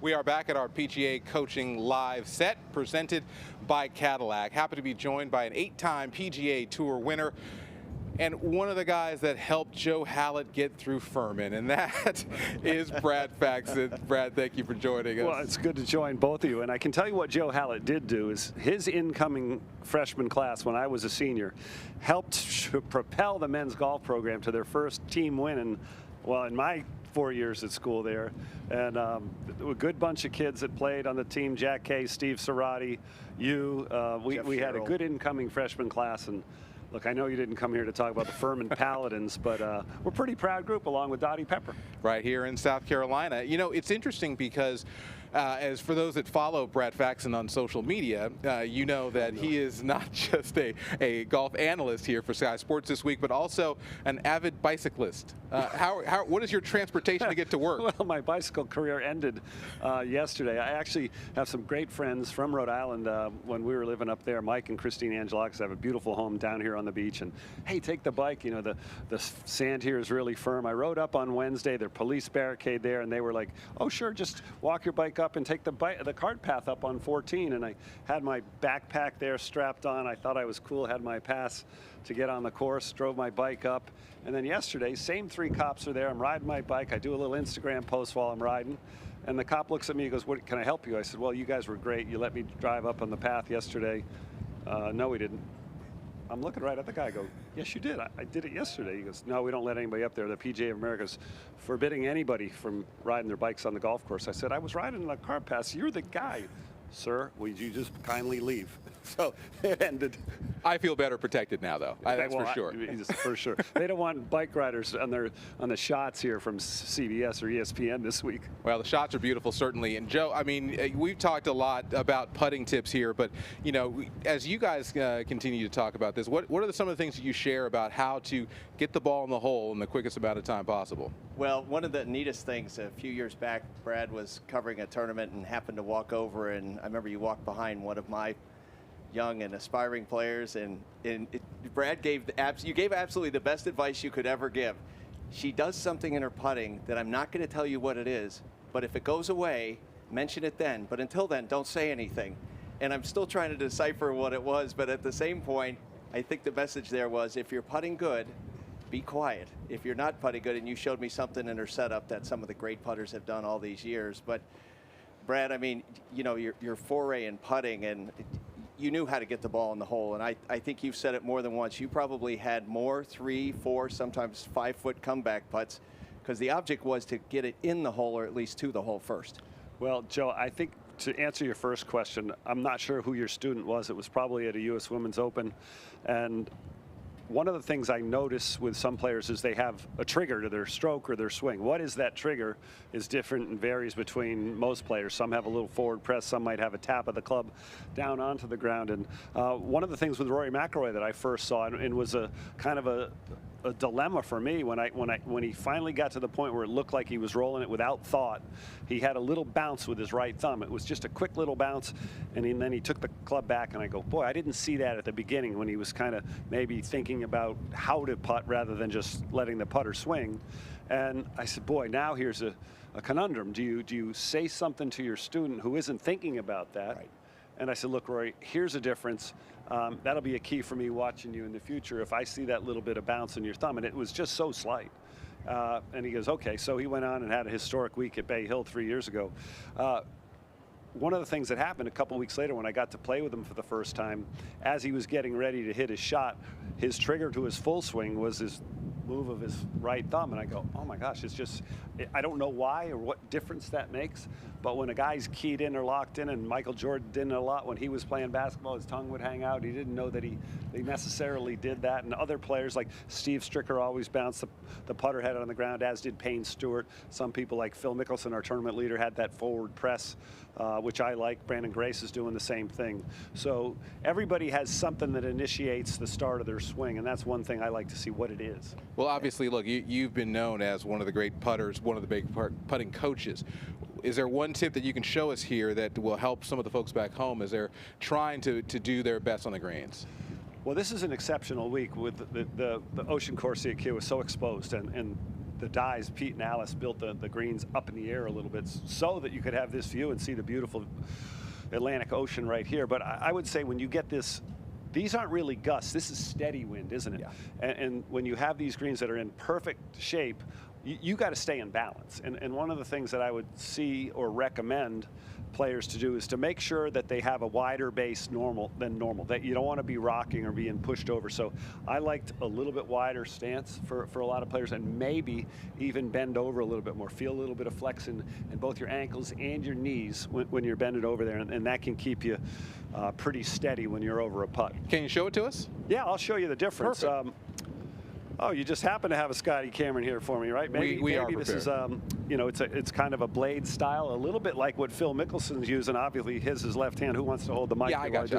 Okay, so, and I'm not the one that invented this. I've listened to some of the great putters and players over all the years, and Jack Burke, Masters and PGA champion, who was at the Champions in Houston, Texas, he would have said, I like you to get close to your work, is what he called it. So what close to your work meant was, can you get close to the ground and bend over? And if my normal stance, and I'll show from the side, posture would be like this with a fairly narrow stance, and you know, my arms are a little bit long, I might get bent down a little bit more, a little bit like Rory. I might put my backside out a little bit more and feel like I'm just inclined over, bent down more towards the ground. My arms will get a little bit farther apart. And then sometimes with the routine, you might have to time the gusts and the wind. You know, and we're going to see gusts from 15 to 20 miles an hour, maybe more later this afternoon. And there were often times at a British Open where when you got those winds that could push you, and even Tom Lewis, one of my students who played well yesterday, shot 71, he felt like sometimes when he made a stroke, the wind would push the blade or the shaft of the putter away from the line or towards the line too much.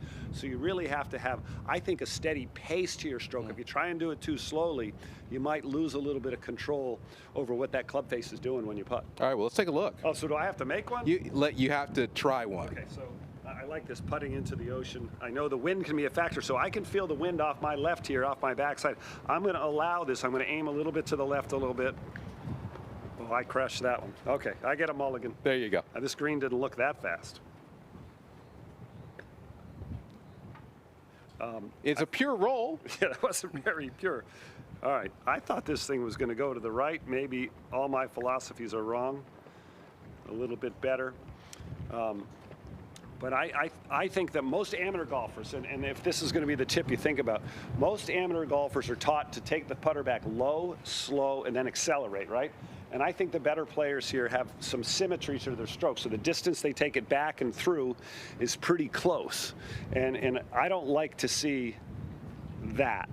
Where the club goes back slowly and then you have a rapid change in direction, you get too much acceleration, and like me, you have a lot of distance control problems. So let me see if I can show this. And I'm going to really try and emphasize a little bit of a pendulum-like stroke here. Better distance control the last two. I still think this putt should break to the right. I'm not on here. You didn't aim point the set, clearly. No, I know. This is tricking me. But that's what I would say. Make sure, and I've read about in some of the press conferences today, a bunch of the players are really trying to find their balance and make sure they're not getting knocked over by the wind when they're up and exposed. Yeah. Well, that was a terrible demonstration. But it was a great tip. Yeah, it's a good tip. Well, Brad Faxon, thank you for joining us. We're going to go out to a guy who had a great putting week last year, the defending champion Collin Morikawa, with his coach, Rick Sessinghaus.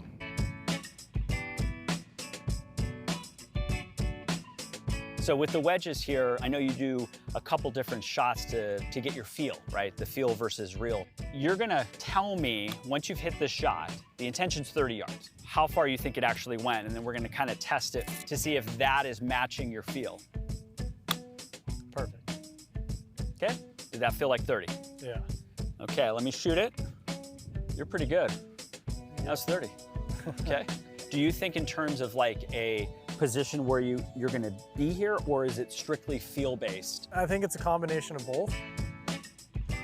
I kind of have my spots if I'm about what I feel is midway through my body or what I feel is just below my shoulder. Whether it's there or not, I don't know, but at least I have a feeling and I'm able to gauge what distances those are. So let's go one more 30.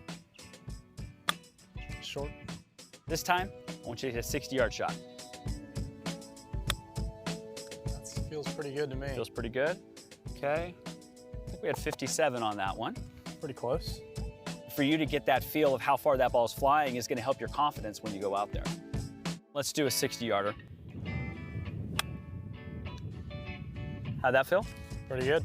Right on 60. 60 it is. There we go.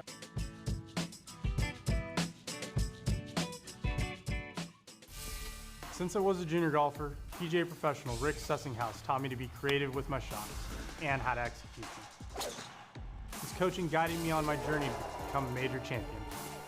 At the PGA Championship, I look forward to competing against 20 PGA club professionals from across the country who promote the game, just like Rick. They might be underdogs, but this week, they're all players, just like me. Don't miss a team of 20 at the PGA Championship.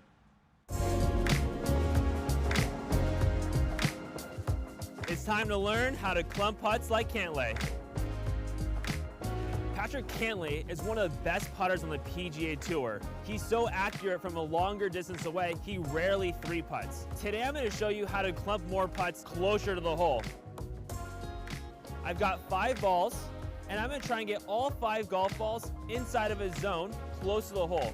I have a tee about 1 foot short of the hole and 1 tee 2 feet past the hole. My goal is to get all 5 putts to end up inside the 2 tees and try and see if I can get all 5 in a row. Once I do that, I'm gonna move back location, back to 25 feet, and then move back all the way to 40 feet as I continue this drill. We're trying to swing this putter similar to a pendulum. The club is gonna move back and through the same distance. Try this drill out and see if it improves your long distance putting game like Patrick Cantlay.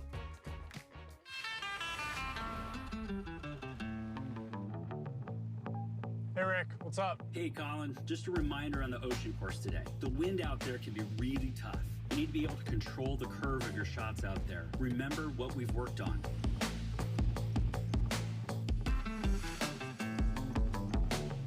All right, we're here at the 17th hole, ocean course, long par 3. You know, we're right up against the ocean, so you're gonna get a lot of wind. We've talked about it with Rick, my coach. You know, getting ahead of the curve. Sometimes you're gonna have to hit a draw, but I love fading the ball. So, you know, with me, I'm gonna aim my club face at the target where I wanna finish the ball, but I'm gonna have my body, my feet, everything else lined to the left.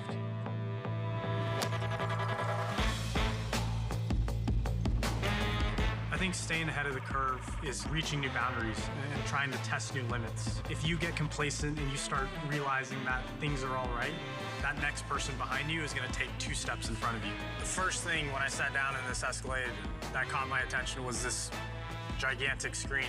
I love it. It puts a smile on my face every time I drive now.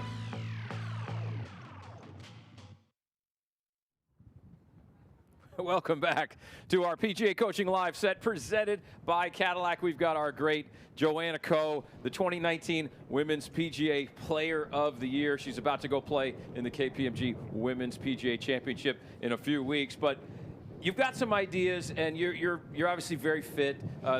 Playing as much golf as you do, you need to have a great level of fitness and posture too, right? We have to make sure that we set up to the ball with some proper posture. Talk to us about that. I think folks at home, you know, you're on your cell phone a lot, you're on that laptop, on those Zoom calls. Our posture is just getting hunched over. Zoom calls. We've been on a lot of Zoom calls. Been on a lot of Zoom calls, unfortunately. Not lately, but we're getting out of it. So, and this is the posture that we see at address. So we have a short, tight pec minor. The lats are super tight. So it affects our posture and can affect our actual backswing and through swing as well. So I have a couple suggestions for how to open that up, improve that posture, and could possibly improve your golf swing as well. Okay, all right. So here's my...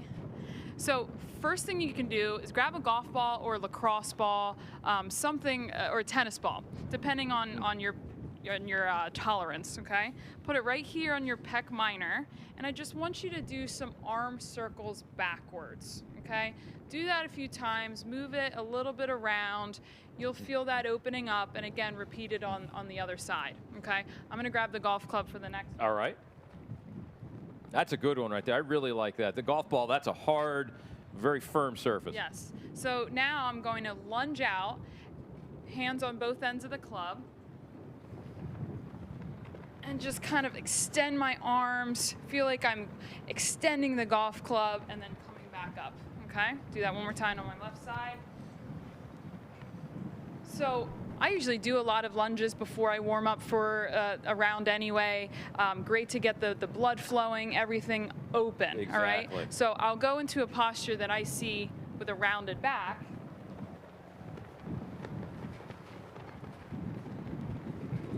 Come on down. All right, I'm coming over. I'm coming. Right.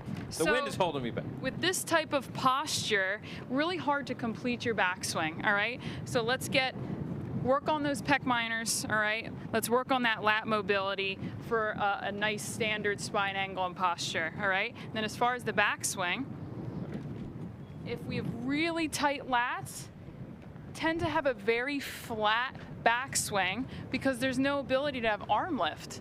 Okay, there is some arm lift in the backswing, just like we see from a Justin Thomas or a Will Zalatoris. So we don't want a super flat backswing. So open up those lats, work on your pec minor. Golf's a sport. We got to be athlete. I love it. Can you hit one? Sure. Let's see that great posture.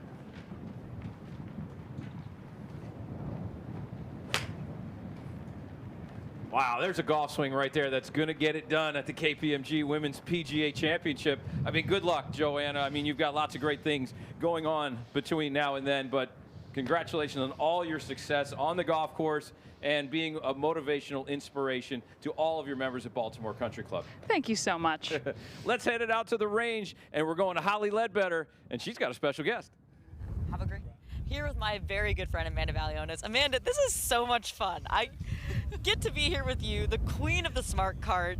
Very excited to be here. The fact that anyone is trusting us to do anything together on camera is incredible, but I'm excited to be. Thanks for having me, Hallie. Of course, absolutely. Yes. My pleasure.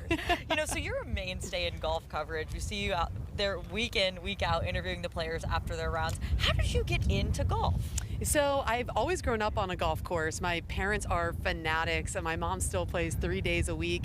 So really, I grew up always being around it, but not necessarily loving it. And I really felt like, as an only child, I really gravitated more towards the team environments, right? So now with like PGA Reach and all these other junior leagues, I feel like there's so many great ways to make you feel like you're on a team while still playing golf. And that didn't really exist for me growing up in junior golf, and I'm sure probably not for you either. So I didn't really get into golf until I fell into my job at PGAtour.com in 2011 and really threw myself into the game and started to understand why my parents and my family loved it so much. And it wasn't so much about the score, but more about the connection and getting to be, off our cell phones and outside in nature, spending 4 hours together, one-on-one. So that's when I really started to appreciate the game more.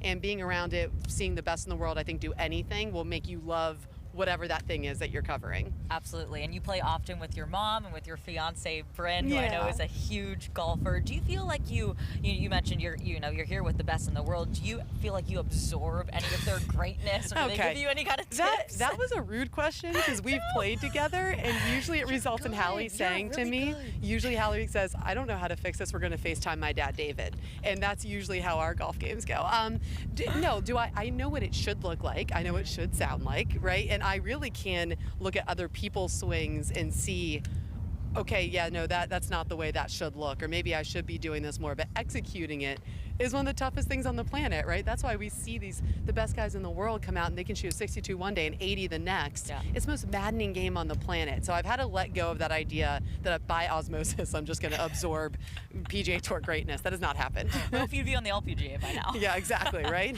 Yeah, you mentioned my dad, and I know we've had a few FaceTime lessons, but he's given you a few good tips. Your dad is literally the best. He says the meanest, truest things, but in the funniest way that you can't ever be mad. And you're like, you know what, David? You're 100% right. I am doing that, and I'm going to fix it. So he's wonderful. I've also worked with Tina Mickelson. Phil obviously having a great week this week. It runs in the family. And Tina, to me, does a great job of breaking. Everyone learns differently, right? I'm more of a visual learner, and I need to keep it simple because I have already way too much going on in my head all the time. So, I think you have to find the right teacher for you. And Tina, for me, she would give me one thing to work on, one swing thought, and your dad did the same thing, and that for me is what works best. So I think that's what makes a really good teacher, is understanding what your student needs, not just teaching one thing one way. Absolutely. Yeah. Well, we're gonna let you go here. Before I let you go, I need your pick for the week. Oh, you're putting that. Hell, you're not supposed to surprise your guests like that. You didn't tell me that was going to happen. You know what? I'm going to go with the feel-good, unreal story of Phil freaking Mickelson at 50 years old, figuring out how to stay focused for 36 more holes and getting it done for his second PGA Championship victory. I like it. Well, Amanda, who's your pick? Oh, God. Well, I'm going to go with the guy warming up behind us, Collin Morikawa, because I think back-to-back PGA Championships would be pretty cool. Not as cool as my story, but that's fine. All right, Amanda, thanks so much for coming on PGA Coaching Live, presented by Cadillac.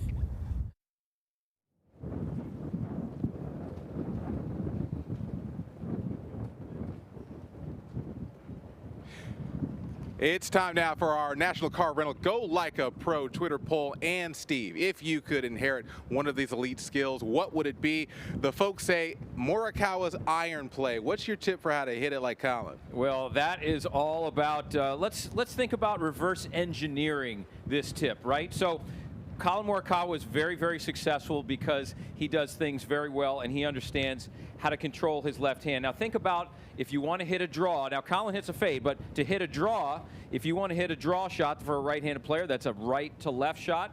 When you finish the golf shot, you want to feel like the logo of your glove faces the ground. But Collin Morikawa is such a great iron player, and everybody wants to emulate him because he finishes like this. When he gets up to the top of the swing, his left palm faces the target. And that's where the club face does not turn over, keeps it really solid, and he hits a beautiful fade from that position. It is beautiful. Everyone can learn like that. National Car Rental, go like a pro. And now let's send it out to our friend, Michael Breed. I'm 2012 PGA Teacher and Coach of the Year, Michael Breed. I want to talk to you about how you can make more putts. And it's very simple. You just have to use your eyes properly. What do I mean by that? Well, I've got a little putt here of about 10 feet, and we've got a little right to left to it. I'm going to show you this break that we have in here. And what you can see is that ball takes that break nicely, and it swings around. We got a lot of break in this. Now, what do I mean about using the eyes properly or using the eyes correctly? Here's what you have to do. You have to use them in one of two ways. One is what we call spot putting. Spot putting is you get into this, and your eye is picking up a spot around the hole. So I'm going to say, this is maybe about a cup, 2 cups to the right. And what I'm going to do is I'm going to make sure when I spot putt that I'm looking at that spot and then coming back to the ball. So I'm jumping the line up to that spot, back to here. Putter aimed at that, and now all I'm going to do is hit that at that spot there.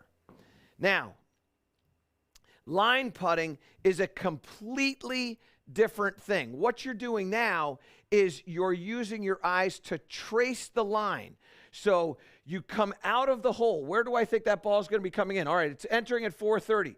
It comes out from 430, and now it comes up here like this. And now I'm basically swimming laps with my eyes. So I trace it from the hole to the ball, and then from the ball to the hole, and then from the hole to the ball. And when I've done it a third time, now I just hit this ball into that lap that I've just seen with my eyes. And it's not important that you make every putt. What's important is that every putt has a chance to go in. And the way that you do it is understand how you putt best, either using the line or using the spots. I have so many people that come to me and say, Michael, I can't see my line anymore. I don't know what's going on. And then they get in here and they're spot putting instead of line putting. You've got to make sure that you know whether you're a line putter or a spot putter, and then use your eyes accordingly. And when you start to do that, you'll stand over these 3-footers, 8-footers, 10-footers, and you'll hit putts that have a chance to go in. Make sure you use your eyes properly, and you'll make more putts.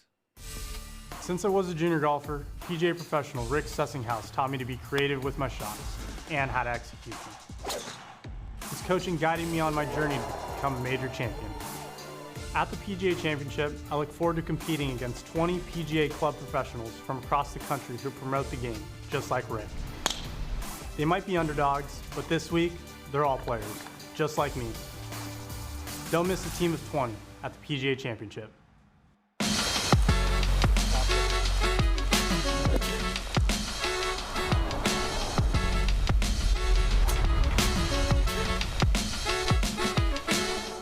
Hi, I'm Steven Youngner, PGA head golf professional here at the Ocean Course at Kiawah Island. We're here on the 13th hole, a 497-yard par 4. This hole presents all kinds of challenges for not only the championship players, but also lots of challenges for our day-to-day players. The biggest challenge we have on this hole is navigating the hazard that guards all the way to the green. So what I'm going to try to do, I'm going to try to hit the ball as far left as I can and stay in the fairway, give myself a long second shot, and do the best I can to try to make par from the fairway. So I'm going to try to line up as best I can at the right side of that sandy area and make a good confident swing.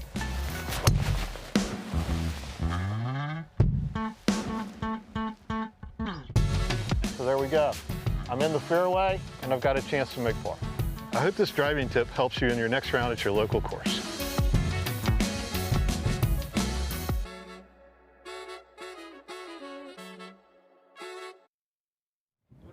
Oh, it is. All right, Rich, we're standing in front of Bryson DeChambeau, who has all the bells and whistles, literally all of them. He's got a flight scope, he's got a foresight, and I just saw his caddy, I kid you not, pull out a wind measurer. I don't know what the correct term, but what do you make of all that? You know, we just had that segment where some players, you know, have a lot of information, right? Here's a player that has all the bells and whistles. He's got all the information. Too much information is not enough information for Bryson DeChambeau. Amazing in terms of all the bells and whistles and all the tools that he's using here. Absolutely. He's got his coach, Chris Como, there to help him decipher all the information. Yesterday, I believe it was, or the day before, he was wearing a shirt that had a bunch of math symbols on it. So Bryson, the scientist, he embraces it. He embraces the technology, and not only embraces it, really uses it to his advantage, right? So he really doesn't shy away from it. Amazing what he does with all this technology. I mean, some players want less information. Bryson looks like he welcomes more information. So the more information seems like he's out there and he's just loving it. Yeah, we were looking at Brooks Koepka earlier, another big, strong guy who was without his flight monitor today, but you know, Bryson's got two, so he makes up for that. But yeah, he's taking all those numbers in, looking at it to see, you know, how the wind is going to affect it. You know, he's just so calculated in everything that he does. You know, you see him here with these thicker grips. What are those about? I mean, listen, you know, Bryson reminds me of a grip it and rip it type of person, right? Player. And certainly, I mean, I think if you think about a baseball player, like to have those thick grips or those thick handles. I mean, I think that's what he feels, but you know, certainly it's been working for him. Went out there yesterday and shot even par. So listen, I mean, it's something that works, and he's certainly just going to continue to kind of see what he can improve. But with all that information, I'll be curious to see what exactly he's looking at. To me, it looks like he's trying to flight the golf balls, trying to control. You know, you can't control the wind, right? You can control in terms of how he flights it, but certainly just kind of taking that information and see how we can use it to his advantage. Yeah. See, I have a thick putter grip, which I think helps minimize the movement in my hands, but Bryson has that all through the bag. Why do you think that is? Is it for a similar reason? I mean, it could be. I mean, you look at his left hand as he comes through, right? And he keeps that straight all the way through, you know, from start to finish. On the backswing, it keeps that left arm pretty straight. And through impact, it's almost like he's holding it off, right? So when I teach left-hand low putt, right, and employ a bigger grip size, that's what you're trying to avoid, right? Having that flip, you know, on hand or wrist, too much wrist movement. It just seems like with the bigger grip, that's almost like keeping his hands from maybe moving as much as he wants to. Yeah. And he's a very unique swing as well, very one plane, which is just so different than you normally see. Yeah, I mean, most of the guys out here have the two plane, he's one plane. But again, Bryson is one of those players where that works for him. That's his swing. It doesn't conform, right? It doesn't conform with anyone else. So I like the fact that, hey, listen, that's his style, that's his golf swing, and he's just going to go with it. I tell my players, and I tell, you know, for the audience who are out there, hey, if you know only do one dance, right, when you go to the party, do the one dance. Don't try to do something else, right? When it comes to one plane, two plane, I know that's a whole debate, and we probably don't have time to go that far deep into it, but is that something that people should try or consider, like going from one to the other? No, listen, I said if it's not working, okay, and you go to see your coach, well, certainly you can kind of experiment. But if it's working for you, all right, well, certainly stay with it. All right. So, you know, players that think one particular way in terms of swinging the golf club, and it's effective in terms of when you're trying something, if you can transfer it to the golf course and you can play golf, stay with it. Absolutely use it. Okay. But I don't have a preference one over the other. Got it. Well, incredible speed from Bryson here. We'll be excited to see how he fares in the second round of the PGA Championship here on PGA Coaching Live, presented by Cadillac. All right, Hallie, thank you. And we're back here in our PGA Coaching Live set, presented by Cadillac, and here with a legend, Pete Cowan, coach of the stars, including Rory McIlroy, amongst a number of others here in this field. We appreciate you joining us. Rory McIlroy just about to get out here in this win. What were some of the things that you wanted to stress to him as he's looking to bounce back after a more difficult round yesterday? Yeah, I had a difficult round. Yes, didn't drive the ball very well. Really controlling the ball flight's everything on a day like this. I mean, I know I was brought up on a course where we only had probably 2 mild days every year, so I know what it's like, and you've got to be able to control your ball flight. And he's not doing it as well as he should do, unfortunately, and that's work in progress. So we need to get a little bit more pressure on the ball so he can control the ball flight. As we say in golf, there's only 3 things you've got to get right. You've got to start it on line with the correct flight and the correct spin, so that's all we've got to do. That's it. When you can do that, go and chip and putt, because there's nothing else.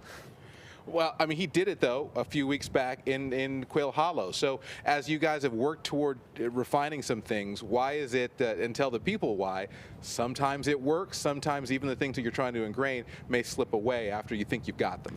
Well, I mean, he's worked very hard with Mike Bannon since he was probably 8 years old, and I've spent a little bit of time with Rory when he was 13 or 14. I was Irish coach at the time, national coach. So I've known him an awful long time, as I've known Shane Lowry and all the Irish lads, and I've coached most of them.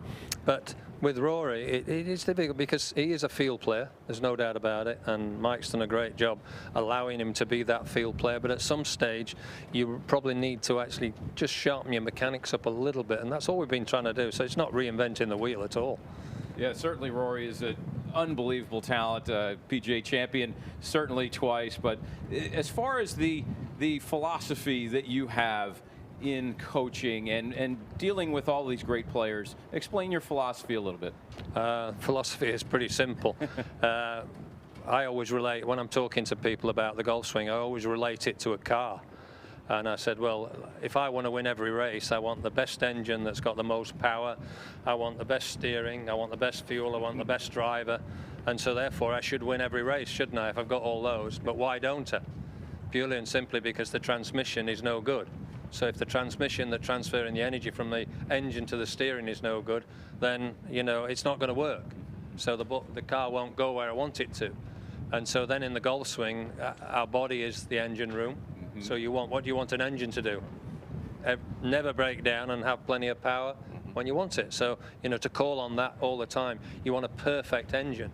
So you want repetitive body movement, then your arm, hand and club is your steering, and your brain's the fuel and the driver. So then all of a sudden we've got 4 perfect component parts, but it doesn't go where I want it to. Why? Because again, the linkage is no good, the transmission's no good. So when you actually explain to somebody that the transmission in the golf swing or the linkage or the control element is how the shoulder muscles move, then you've got a pretty simple idea of what I actually teach. The physical nature of the golf swing is certainly one thing, but maybe the mental side. Speak to the mental side a bit, and now with all the fans coming back on the properties now, and it's been documented that Rory's talked about maybe lack of focus when the fans are not there, but how has the energy of the fans helped him, you think, in working on his game and getting back to the winner's circle recently? Well, you've got to remember that the top guys are entertainers. They love to entertain, and if there's no stage to entertain, then they're going to struggle. So that's as simple as that, really. They are entertainers, and they want to show off their wares to the fans and show them how good they are, and that's as simple as it is. With all the great players you've taught over your life, is it possible to achieve perfection at all in the golf swing at any moment, or? Ask Henrik Stenson. I've been trying to do it 20 years. You borrow it maybe for a moment, He right? does. He did. When he won the Open at Troon, he definitely did there. He played. And to be fair, when he won the race to Dubai, he was almost perfection there. He hit 69 out of 72 greens in regulation, and it was almost perfection. So the unfortunate thing was that every player that achieves that wants it all the time. And that's where it breaks down a little bit. Well, is that something that the average golfer can relate to? You've obviously seen the top level. How do you distill it down to some of the amateur golfers that you talk to and say, here is what you can do, here is what you should try for?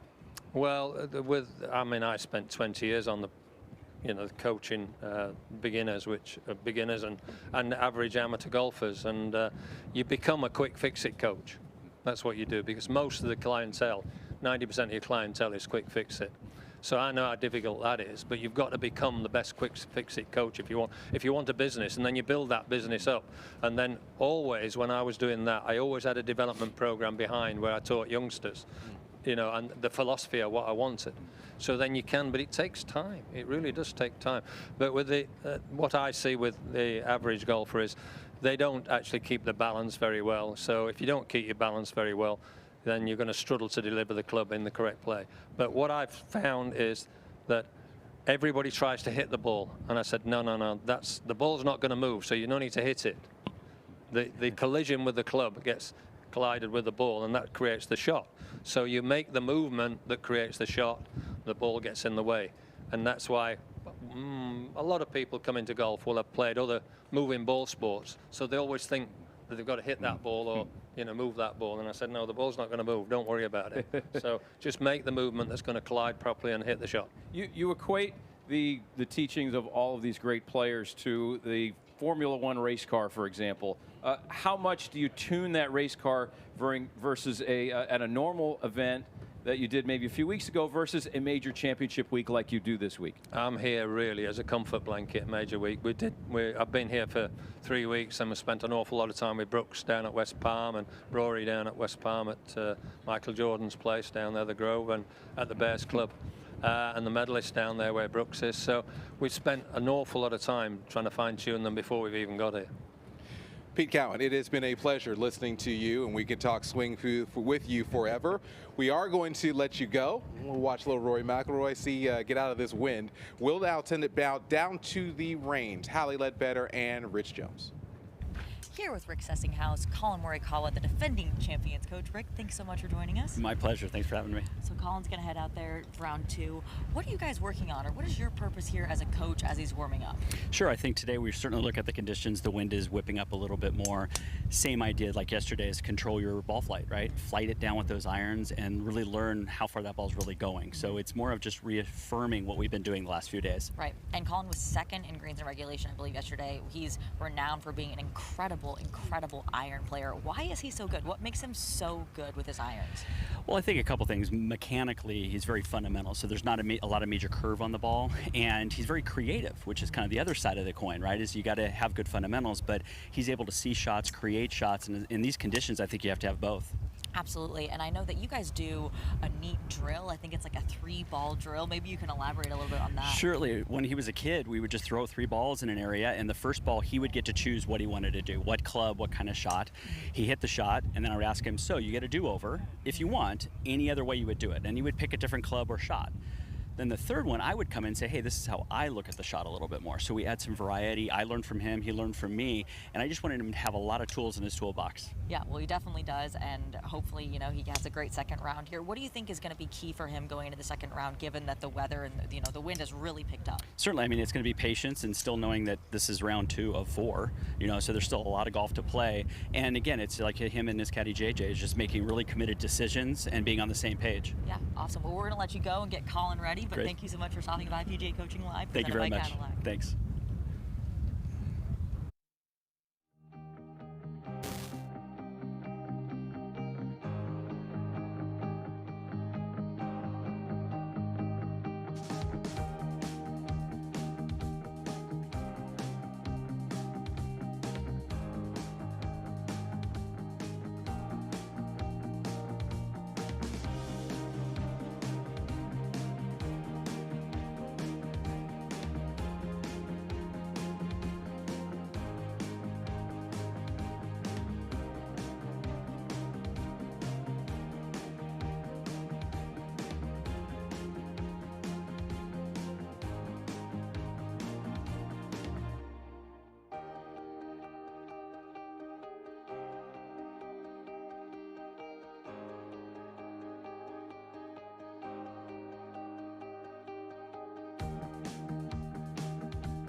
It has been a pleasure to be with you this week at our PGA Coaching Live presented by Cadillac Set. and we have really tried to impress upon you the importance of a PGA coach to be able to help you in your golf journey. And so we have all of our PGA coaches here. And we're going to start with each of you. And Joanna, tell me about the person that really helped you get into golf. So my coach, Bruce Cialucci, met him when I was 11 years old. We pretty much talk every day, still to this day, and he taught me everything he knew. We spent so much time together, and he was extremely passionate about growing the game of golf. And I mean, everything I bring to the club every day on the lesson tee or the golf course is because of Bruce. Yeah, Rich, what about you? For me, it's a little bit different, right? I started a little bit later, but the people that influenced me were 4 African-American educators. They were athletes, played professional football, and played every Saturday. So they kind of got me involved and kind of taught me the game of golf and the game of life. So for me, once I started, I got hooked and couldn't turn back. Yeah. Joe may not need a mic to talk, but go ahead and give him one anyway. This week has been so exciting, and I really want to give a shout out to my coach, Joe Lopez Jr., because he saw something in a young kid that young kid didn't even see in himself. And because of that, this game and this business has taken me places that have allowed me to share smiles and pass on the things that he taught me. Yeah, for sure. I mean, for me, Bob Toski, Ray Daly, the few people that were really impactful in my life and in my upbringing in the game, and really instilled a huge passion and got me to where I am today. So it's actually it chokes you up, really, because that's the influence that these people have on you. And if you're out there and you're thinking, do I want to become a PGA coach? Do it. It's the most fulfilling thing you could ever do. And if you're on the fence, just get out there and do it, and get somebody to mentor off of somebody, and just be a part of this great game that we all love. And I got to thank Mike Walker for getting me into the game. So thank you to my dad. And for us, we could talk golf forever, but right now we want you to watch the PGA Championship. So for all of us here at PGA Coaching Live, presented by Cadillac, thank you for watching. And there's really now, guys, I guess only one thing left to do. What do you want to do now? Let's go play some golf. Let's go. Come on. For Steve Scott, Joe Hallett, Rich Jones, Joanna Coe, Melody Collins, Hallie Ledbetter, I am Scott Walker. Go out and play golf and find a coach. PGA.com/coach. Thanks, guys.